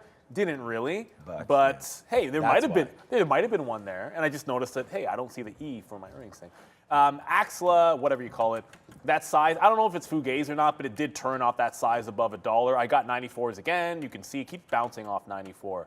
I don't know why I have a 74 bid. That's a complete waste of time. Stock's probably not going to 74 cents, but the short is still at least in play, but look at it. The longer it holds 94, if it's still holding 94 by 330, I probably just need to get out of that sucker a little bit more aggressively because that's a lot of strength. I'm trailing Meta. It never got back into this one. It could maybe shorted 99s in here. Was thinking the market could pop off this and get that short back at the 300 level. So I'm trailing this one to 98. We're not really accelerating to the downside anymore at this particular point. I mean, Nvidia, it's still falling, right? Like, load. Okay, it's holding steady. It's like 55. It's not off of those lows. Looking for something which is getting to a good range that we can probably trade it. Roku was a good idea, a good look. CGC, by the way, never really made it to $1. It got to 96, but look what's happening. It just bounced off 90. It's getting close. So CGC wants a buck. We said we think this one's going to get to that dollar mark. I didn't know if it was going to be today. Obviously, if I was 100% sure it'd be today, I'd still be long. I'm not. But if it gets to that dollar, there's still a little bit of time to put a fail break trade on, which would be like the trade I have on Excela, where you're just looking for that 5-10% retrace off of that dollar break. So back on the route to the upside is CGC, up 23%, and it wants more. Although 23%, just remember, when a stock falls a lot, that percentage gain that it has, all things are relative. This has like a quadruple top at like 440. So 22% to the upside today is really just it's moved from 76 to 93. Right? Like that is not a lot. 17 pennies compared to where this was trading a year ago. That's what gives these some juice and why you can get those big percentage gains. I think this is going to roll over at some point.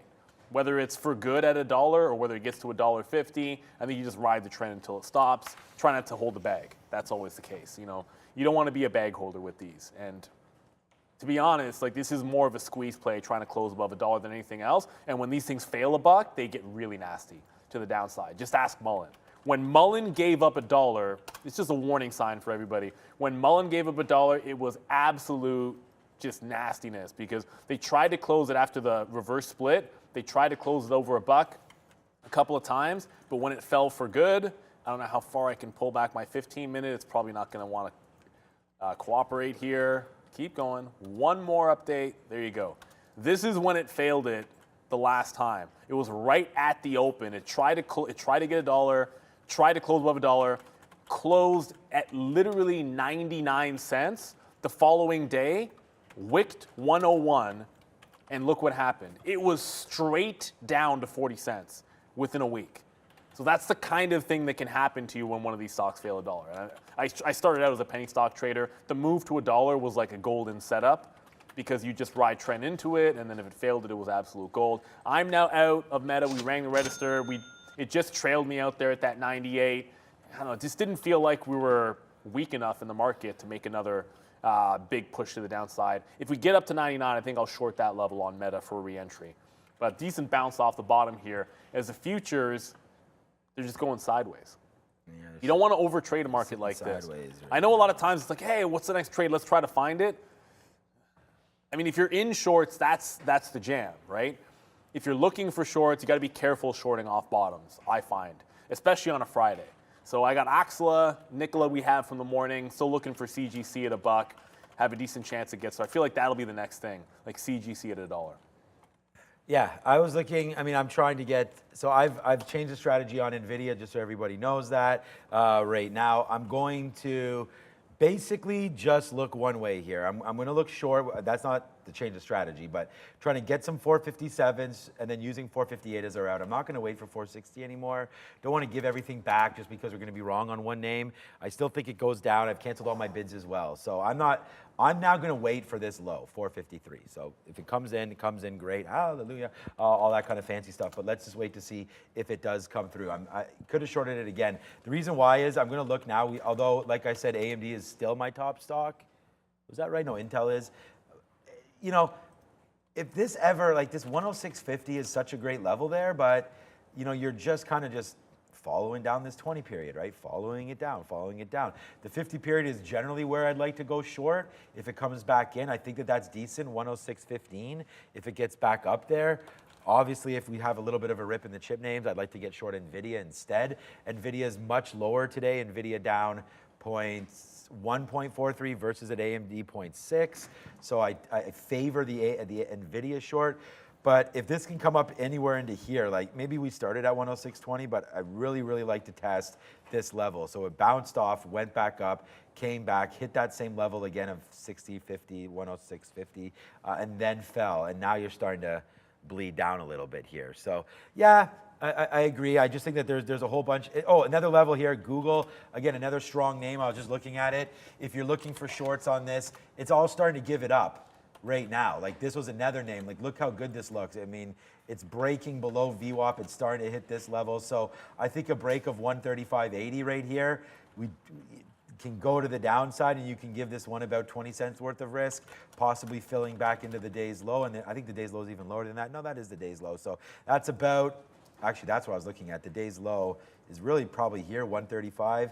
Unless you take that very, very open flush, which I don't really want to do that. 135.20 or so, that's a decent breakdown as well. It's just, it's up today. And if you're wrong on the futures, then you're going to be wrong. So we can, maybe you just short the futures. That's not instead of a name. Well, I was looking at Shop. I have a question for you about Shop, but shout out to everyone in the chat. We appreciate that community. And there was a question about something about commissions. So we trade on a prop floor here at Day Trade the World, right? So prop trading just means you trade firm capital. So you get allocated a certain amount, you have a daily loss limit, that you earn a percentage on that trading. So our fees are not what you would have at like if you're as a retail trader. Like we're paying ridiculously small amounts of fees, like pennies. Just so small. It's very, very different model. So it is an advantage, just to answer that question. And then there was, what was the other one? Enrique Martinez. I've been following you for a while. Can you please tell us a little bit more about the percentage size you're selling? Help me understand. Always, usually in quarters and 10% when you're scaling out of a trade. In penny stocks, to me, there's usually not any kind of an idea of like massive levels and where to get out.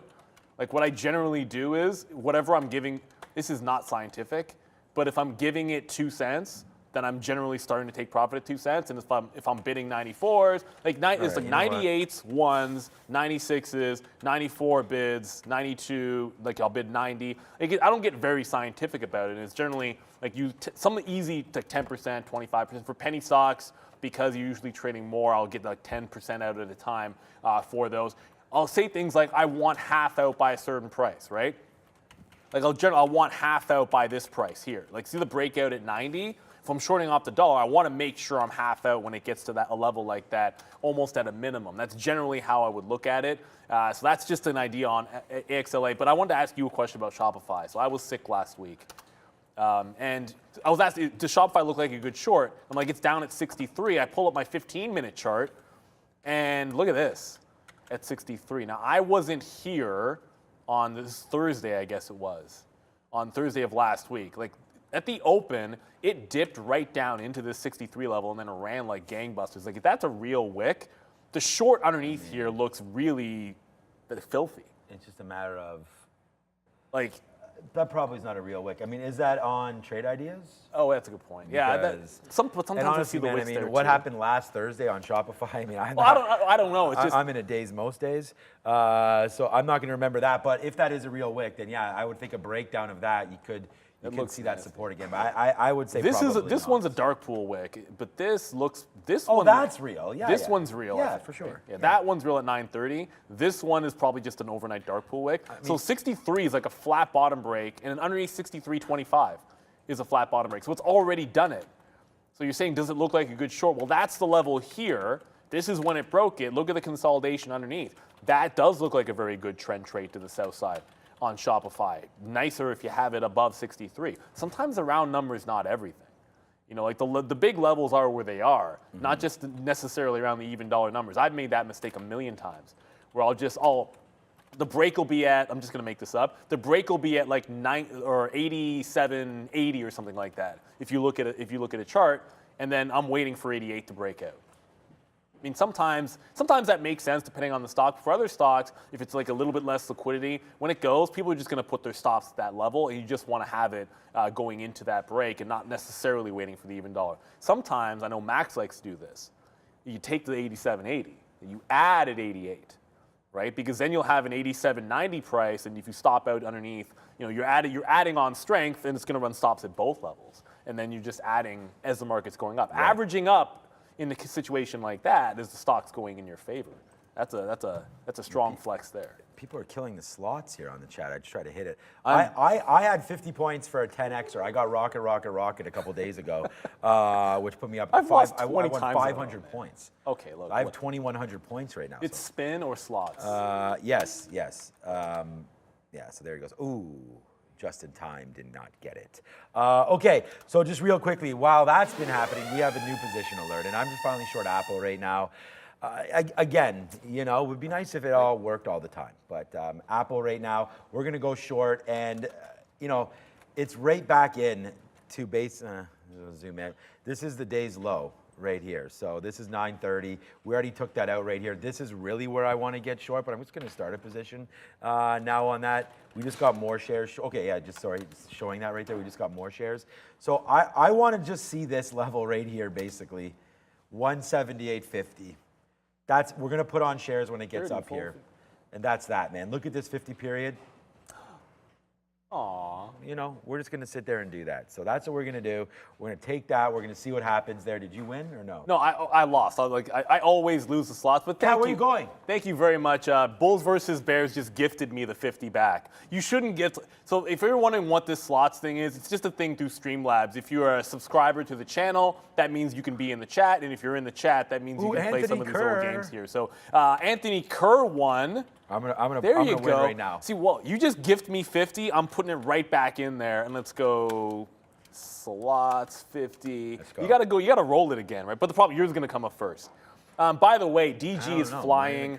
I guess Ash Sharif lost. They got upgrades midday, so you lost. I'm probably gonna lose too. I'll go back to that in a second. Dollar General is going absolutely ham here, but try to put it into perspective. So this is the chart of DG. This is a 3-minute chart of DG. And it's just gone 120. Come to my chart for a second if we can. It's just gone $2 in the last hour or so. There we go. Breaking high of the day. However, that's what this looks like at the bottom. So they caught a couple of upgrades midday.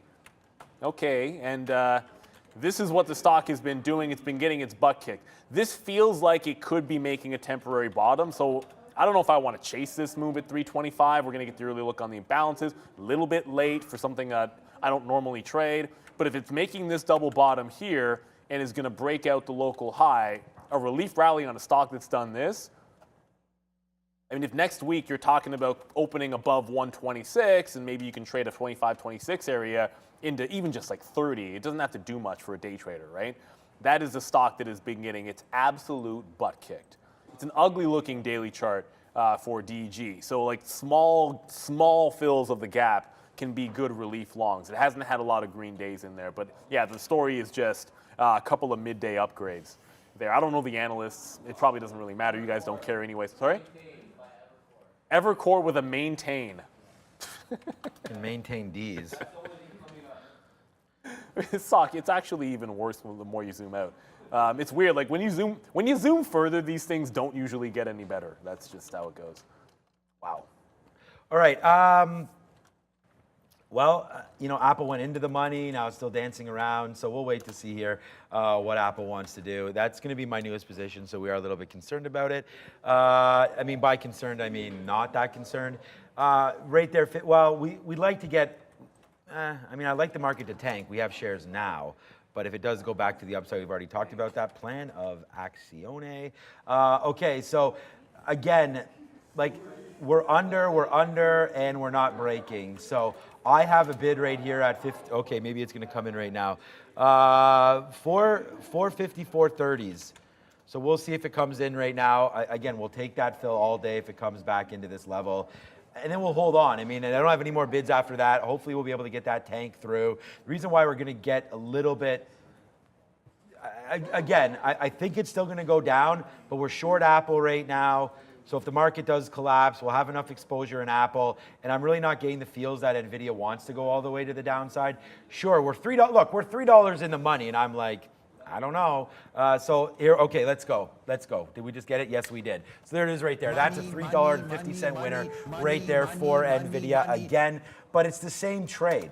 So this is all the same trade. We didn't get to a reload spot. We came pretty close. It's now 330. We're going to have that imbalance number in a minute. So when that comes through, we'll give that to you.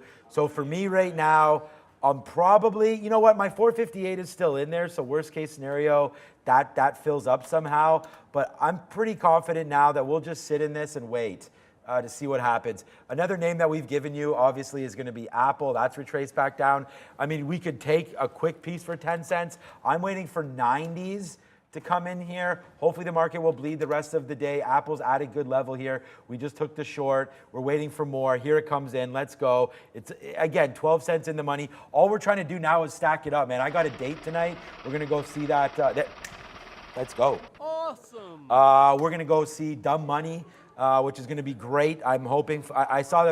I was watching the trailer again, and no word of a lie, I just tweeted it out. Like, I was getting goosebumps watching it because we literally lived that kind of stuff, and it was a great trailer. So I'm really excited for it, and I hope that it's going to be a good one. Like, didn't you get that sense? Remember when like margin call came out?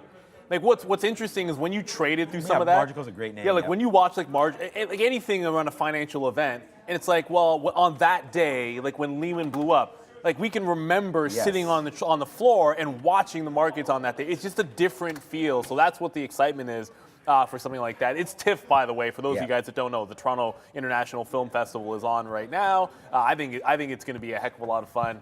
There's some really good movies out there this week. If you happen to be in Toronto, it's always a really good event. And if you've never been to Toronto, around TIFF is usually a good time to come because there's all kinds of. I guess there won't be as many celebrities this year. There might not be none because of the strikes. I just thought of that. Yeah. But a lot of times, like I ran into at a McDonald's, I saw the guy that played Daniel. He passed away. He played Lieutenant Daniels in The Wire. He was in the John Wick series. And why can't I remember his name? But anyways, I saw him at a McDonald's during TIFF years and years ago. It was pretty cool. Good dude. Just a couple of things here. We're going to get the early look on the imbalances, but so whoever is buying at 94 might have just stopped at Excela, so it did break. I got that 92 bid, 90, like I said, and then 86. So that's the trade that we put on a couple times. Now keep in mind, I did get stopped out, got run over the first time through, but a lot of times, sometimes the short's better if it's run stops. Unfortunately, sometimes it means it's run your stop. So a couple of times, the second time I kind of let it get through there when I saw the size in front of 101, 102, but it's still a very strong name. Lance Reddick, that is absolutely his name. There you go. He's a great actor, by the way. And if you've never seen The Wire, it's the greatest. The Wire is the absolute greatest TV show that was ever made, as far as I'm concerned. Of all time. CGC doesn't seem to want that dollar again. It's 330. You're running out of time for that move. If it gets up to $1, it might be so late in the day that I just don't try the trade because it is so late. I don't see anything for the early look just yet. If anybody gets it before I do, then the early look on the imbalances. It's just, basically it's the closing auction orders on the New York side, and you'll get a small estimate as to what it might be. 348 million shares to buy. So it's a very small buy and balance. Let's have a look at Microsoft because that was at least relatively strong. It's still, okay, Microsoft might actually take this level down. I still have my stop. Take it down. I'll give it one more chance here. If Microsoft takes out the opening range bottom, 333.25, I'm still looking for a break down through that level. Really, you could just be going long off this level too. That's the other way to play it. You know what I don't like? What's that? So, actually, like if I have a stop order to break short at 330, 333 and a quarter, I can't simultaneously go long with a stop order to cover at this local bottom 333.50. That's an example. Two different stop orders? Well, not really, because one's a short. That's the problem. Is to go short. Yeah, you cannot do it. So, and that's the thing. Like, you could automate. I could do that using the API at Day Trade the World. I'm not a coder, but if somebody at Day Trade the World wants to code it for me, that would be fantastic. But I like that breakdown at 333.25. We're just running out of time for it to happen. That's all. Which is why I'm saying maybe we should just be long off this level because it's bouncing. Yeah, we just, so we actually got it at half down there near that low, well, basically at the low. I was like, what, I got two fills? So we got out more than we thought, which is pretty lucky. We'll reload it right now on Apple, but that is making the moves that we sort of thought it would right there to the downside. Now, whether or not it continues to hold it or not is a completely different story. So let's wait to see if it does hold these bottoms, Apple. But other than that, we are waiting to get a little bit more short if it does come back up to the upside. It looks like finally. Those Apple bottoms are key. Yeah, they are, especially, boots with the fur as well. Yeah. That's right, Sharif. The whole, yeah, okay, he stopped. But you guys got to catch him when he does that next time. Yeah, no, they're not on that. 454 right now, 30 right there. Out for Nvidia, looks like a good out. We already got the game plan. I've actually canceled everything now on Nvidia. I'm done. It's 3:30. I'm not going to do anything crazy with this name. Whether or not it goes back up or not, we'll get out right there if it breaks. 456.50. Okay, well, I'll put it in for you guys. 456.52. Breaks it, we're out. So that's that trade right there on everyone's friend, Nvidia. Again, it's going to be a nice positive stock. No way it can't. I mean, we're short at 458, so out at 456.50. That'll be a $2.50 or $1.50 winner if that does come in. So we'll take that out and be completely fine with it. That's what's happening right there on that name. AMC, we got to fill. We're almost out. Nothing to see there. Let's just check out Tesla to see what's going on with this one. Right back up to that.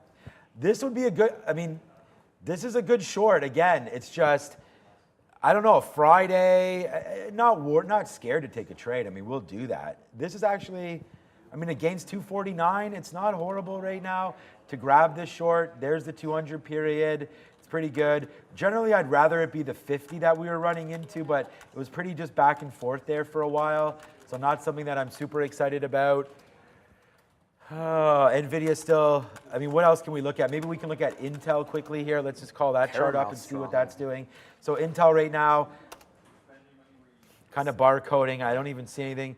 Did our AMD, that would have been a good short. That's too bad because we were looking at it right there. Remember we talked about that 106.50. That would have been 50 cents. Unfortunately, nothing else happening right now for us. Apple, we re-shorted it. So now my average price is 11s. It's at 11. Any check out Nicola right now. Yeah, so what's going on with Nicola? Nicola's short sell restricted. If anyone wants to understand what short sell restricted means, look here. All this size on the offer that's going to continue to follow it down, these are orders trying to hit the bid to go short, but they're getting repriced till the offer until there's an uptick. So in order for somebody to get filled, hitting this bid, and there you go, it ticks down even like a quarter, like a 1/10 of a cent or 100th of a cent, and all of that size comes right back. And all the gateways just keeps on following it because they cannot hit the bid to go short. They need that uptick. So what'll happen is as the stock kind of bleeds lower, like I just took a fill, as it goes lower, because it started at 90, as this heads down, at some point eventually there'll be an uptick and someone buys it and it'll snap up a couple of cents and then a lot of times start the process over again. So if you're watching, there's a lot, like for me, it's just like an easy punch out. Like if you're short, the second it starts to fill all this, you just punch out and then you wait for it to happen again. And you might have to short on a little bit higher, but that's just a little bit of a look at a live level too. I am into Microsoft. I elected to, if it's an inside day where not much is happening, then generally, like logically speaking, strong stock go long in front of support instead of hoping strong stock breaks support and joins the trend to the downside. Like which one's more likely? If the market doesn't do anything crazy, then it's more likely Microsoft just go long off this level. Now, granted, you would have already made this. You would have made this move in this scalp trade like 5 different times, or at least 4 different times here. So if it breaks down, of course, the second I get into it, it breaks down. Now I can actually take the short. The other side of this is breaking the 3/4. So I just lost 20 cents in Microsoft, and I'm looking for it to break that low. Long this with a thank you for the super chat. I understand shorting is in theory positive for the market, but given massive hedge funds and Sean's ability to manipulate the market, is it a net positive? You've got to, like, for day traders, there's a very big difference between day traders that short and hedge funds that short. Like, hedge funds will be leaning on AXLA or whatever, Mullen, whatnot. They're short and they're holding that for years or however long they feel like it. The day trader's getting out at the end of the day. We're not affecting, day traders that short are not really, they can't affect the stock. They have to cover by the end of the day. Like, you can be short-term implications of like bigger day traders, but not in the long term. Those are two very, very different things. So you always want to make sure, like, if you want to harp on, like AXLA, someone said in the chat, that's a dangerous, they're trapping shorts. I would agree, but I also think it would be insane to hold this over the weekend short. Like, I'm getting more out at 94 because it's now 337. I wanted to hold it more. This is trending to the upside. I would never hold this over the weekend. You hold this over the weekend, it could gap to like $1.70.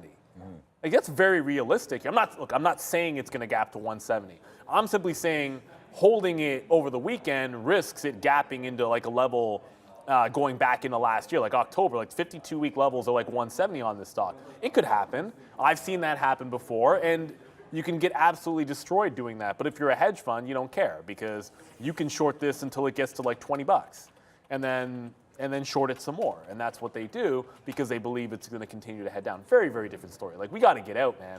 Like, I was just in Microsoft. It ran the stop underneath. I have to get out. Hedge funds don't. And look at it, it's still going on Nicola, by the way. Just ticking down, ticking down.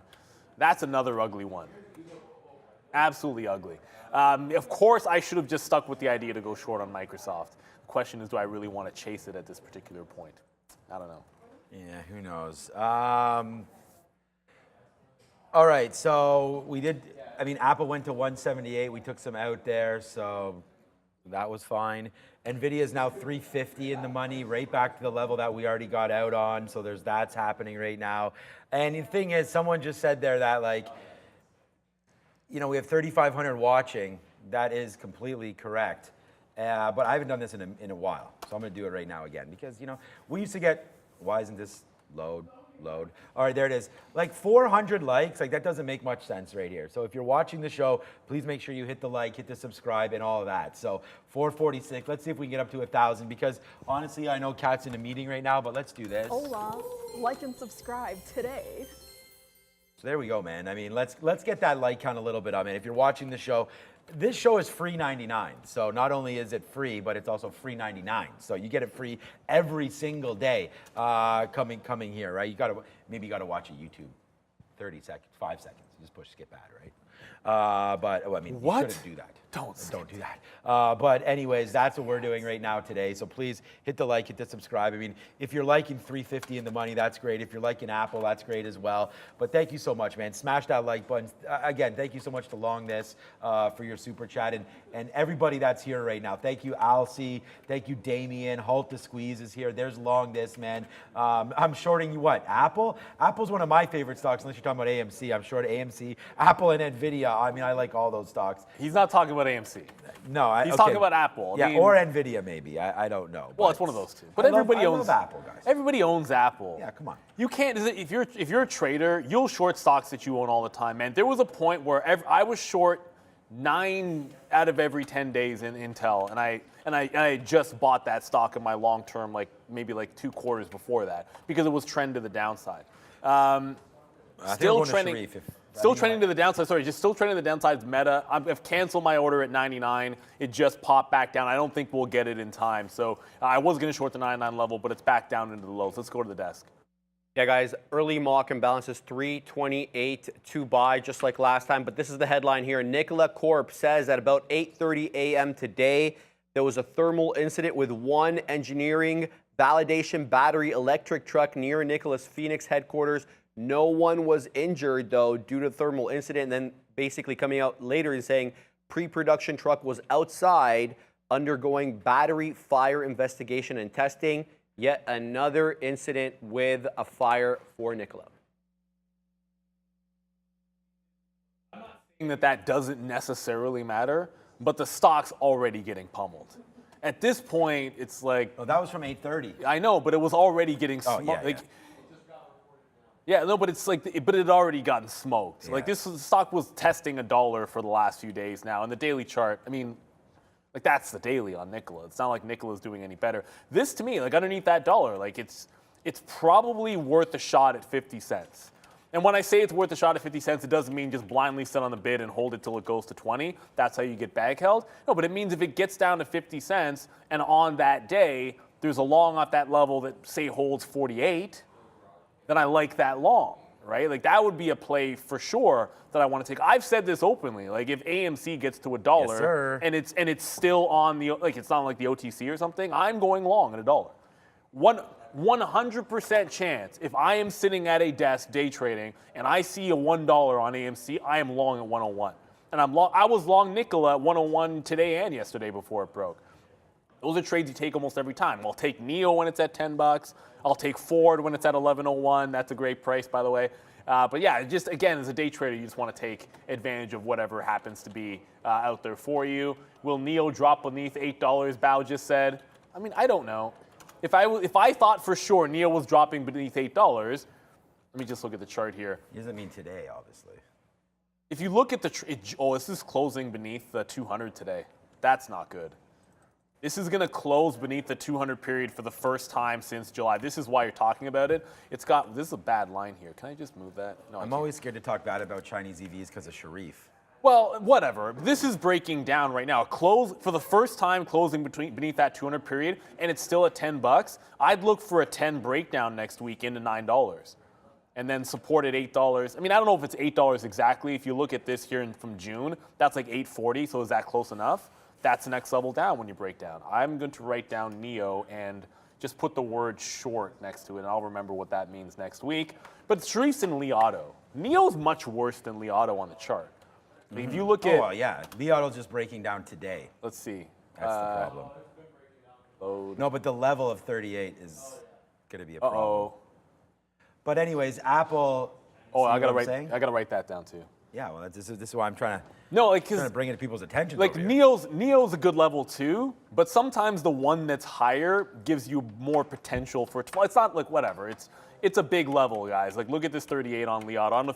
There we go. That's the 38 Sean was just talking about. So all of these, I bet you if I pull up XPeng, you'll see a very similar holding on support. But at least this has been in an upward trend. NEO has not been in an upward trend. Let's go to the desk and take care of some business. Brought to you by IG.com. Trade Forex pairs like Euro USD with spreads as low as 0.8 pips and zero commissions at IG. Terms and conditions apply. Yeah, quickly here. We are now 20 cents in the money as Apple just continues to go down. So again, hopefully you're being able to follow me because we're cooking this name up as well. This is a trade that we put on for everybody, and it is some downside pressure right now on Apple. So we just took some out. We took a couple shares out right now. Like I said, man, we're just trying to stack. That's it. We're just trying to stack, and hopefully that'll go to the upside. Brendan even doing work when he's not here is absolutely amazing. So it's amazing. it's always great to have him around. There's VWAP again on.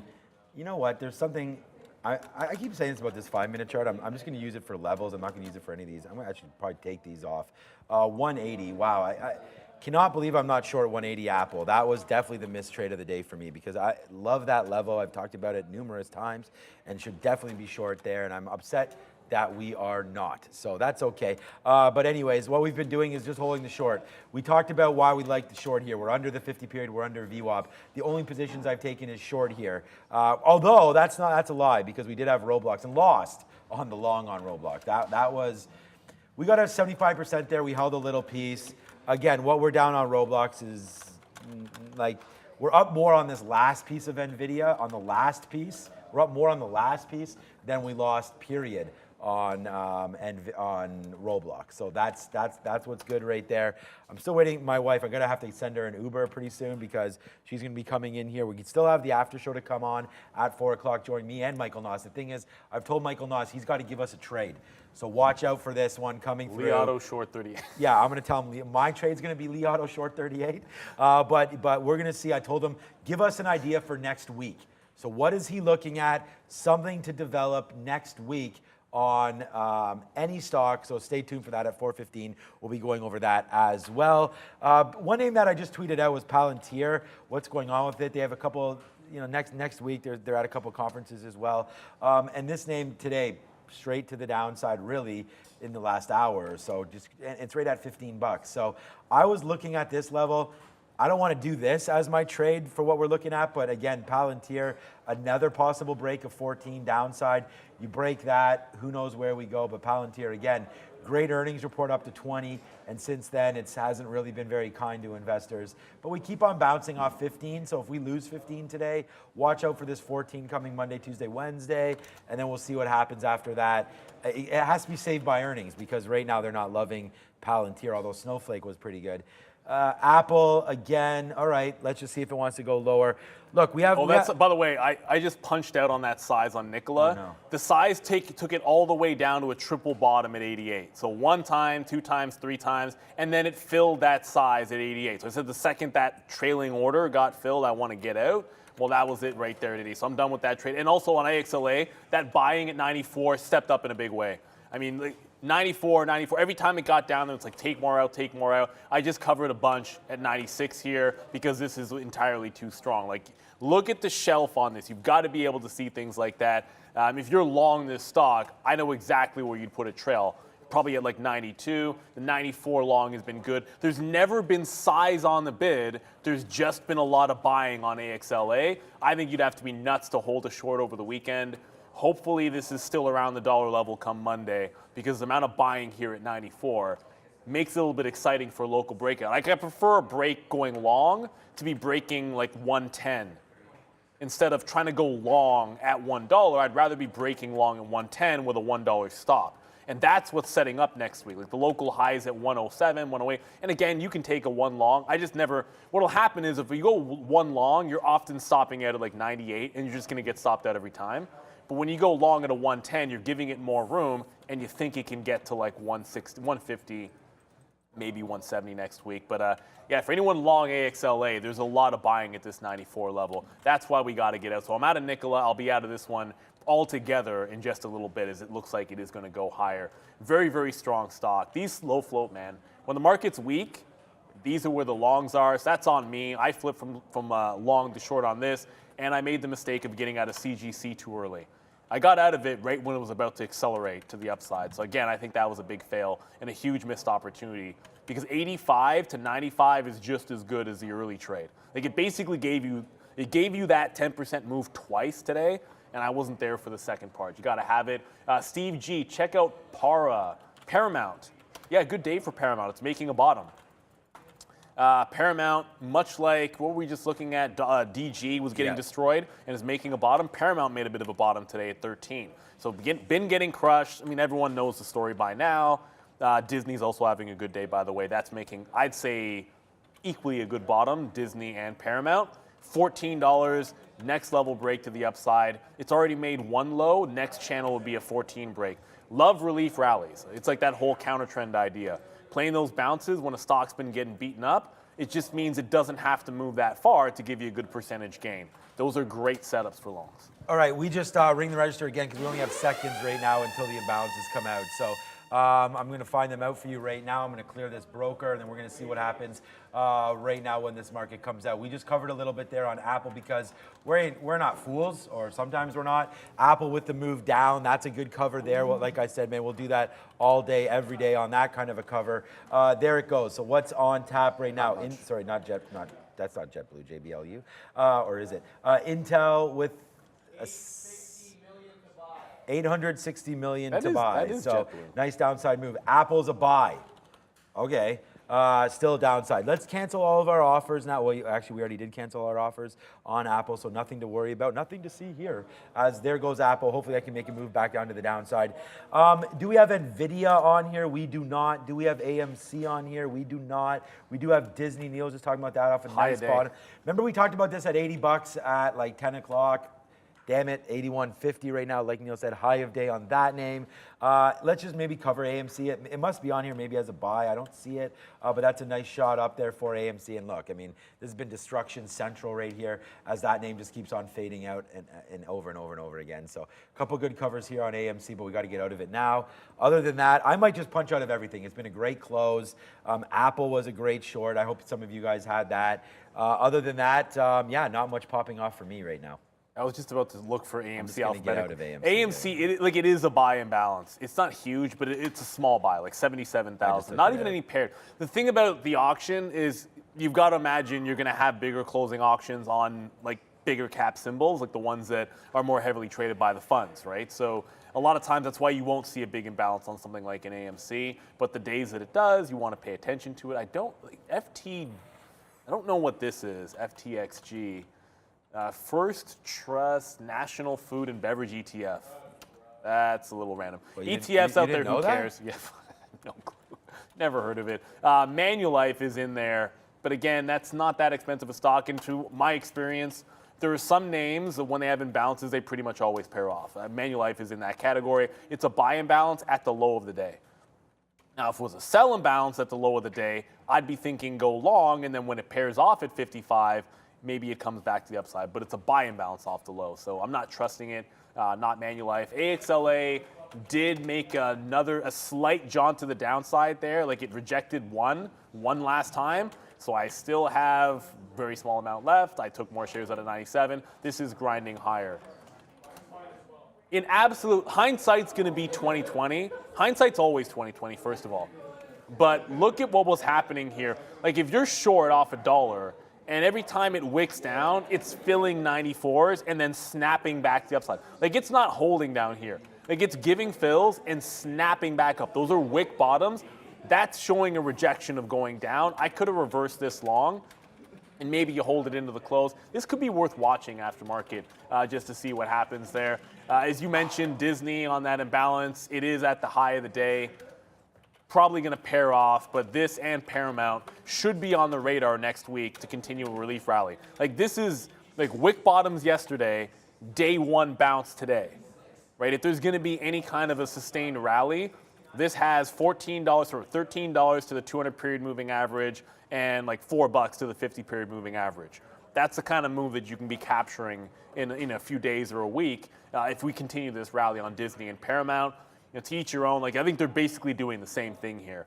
So generally speaking, I've never traded Paramount before. I've traded Disney before. I'd probably trade Disney over Paramount. All right, yeah, Disney. Yeah, I don't never traded Paramount either.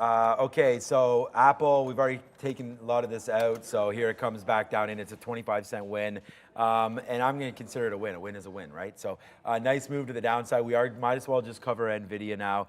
We only have a couple minutes. I mean, I'm going to wait and to see if we can get a big flush. So I'm going to put a bid right now at 453.60 or so. Maybe it comes into that on a potential flush here.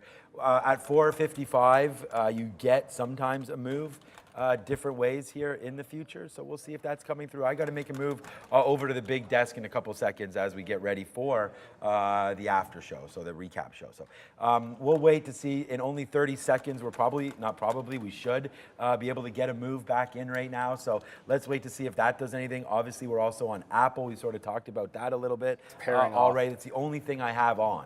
So we only have 20% left of our Apple trade. So there's a decent chance if this million turns into 400,000 in a few seconds, that's going to move to the downside. It looks like it's already pairing off. It's down to 800,000 now on Apple. Yeah. That'll be like 4 or 5 is my guess in a couple of seconds. There's the pairing event. Yeah, I don't even see it. Snapchat, I just saw it kind of went up. Maybe it went up. I just scrolled down if something went down. We out.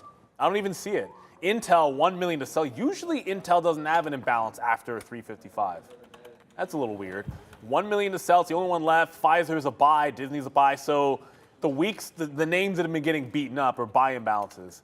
It looks like. Yeah, Intel. Intel didn't even move really. went like 2 or 3 cents down there, but it is a sell imbalance, but you can see it's not doing anything. Intel has a long history. Like I don't think I've ever seen Intel make a crazy move in the last few minutes because it generally pairs off. DG is still moving. No, it's not. Wow. What a good day for this one off the bottom. Whoa. Dollar General? Yeah. Holy crap. All right. Just quickly before I get out of here, so we covered Apple at 08s there. As soon as that number didn't flip out, we got out of that one, so that's good. Nice trading there for Apple. Again, another positive name. We only made one trade or one idea, and it was right here.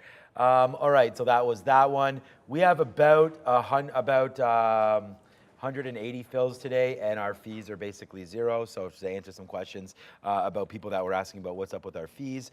And then we have also Nvidia, so we're able to cover that as well. We just covered that right here at 455. So that was that. You know, the minute that didn't flip over, we got out of it. And that was a good cover for Nvidia, obviously. I mean, we're short at 458, so to cover it at 455, we'll take the $3 winner and run away from that one. So yeah, that's that. So far, so good. I'm going to log off, call it a day right now, head over to the big desk and get ready to rock and roll. We've got Sharif over there right now. So join me in the after show, and we'll go over everything. So that's it. Screen is blank. That's the end of the show. Throw it over to Neil there. There's no point in having it on my screen anymore. There it is, yell as Neil's dealing with that one. No, it's okay. You're just flipping it over. No, so. I was just James Barna in the chat just typed in yell. I know. So a lot of times, like, we don't always talk our own. I don't like to talk my own book, but what is going on with my chart for yell? It's really having some trouble loading here. This is a pain in the butt. Yell. Scroll. Usually it auto fills, which is really the problem. Kidding me. We have to. Anyways, I'm gonna get back to like Apple or something. Yell Huadunked to the downside. So I am long Yell at $1 in my own account, and I don't want to turn into a bag holder, but just say I looked a gift horse in the mouth with this one a couple of times. But again, it's a shot play. Like I'm taking a shot on it, trying to get like double up and that kind of a thing. It's really old penny stock game. You know, once it held $1, I like the long off it, but it's getting its butt kicked today. Uber is making a strong move. I got my eyeballs on Apple here. The market is bouncing pretty heavily, and I'm noticing Apple not really showing a lot of strong signs. If you're looking at the NASDAQ, it just went green. Microsoft. So it looks like it was a good hold off that level. Trust the opening range, Neil. Trust it. Like, it could not break down underneath. So it never set up the short underneath there, but that long has been pretty good. So file that one away. 333 looks like there's going to be a good one. With under 2 minutes to go, it's been a wild week. It's been a fun week. We're happy to have Max back. It ain't over yet, though. Michael Noss will be joining Sean at the desk for the after show, and I'm hoping you guys are having a lot of fun with this. Just one last thing to point out. Only because it's morbidly interesting me. There's still a heck of a lot of volume and buying going off on that AXLA. If I am not at least trying to go long over $1 here on a breakout next week, someone slap me if I miss this break at 107 hopefully on Monday. We'll see what happens. Never a guarantee, but this was 10 cents a week ago. All trades in this are a scalp trade. If I say I'm taking a breakout on this next week, I don't mean I think this company is good. I don't mean I think this is a long-term hold.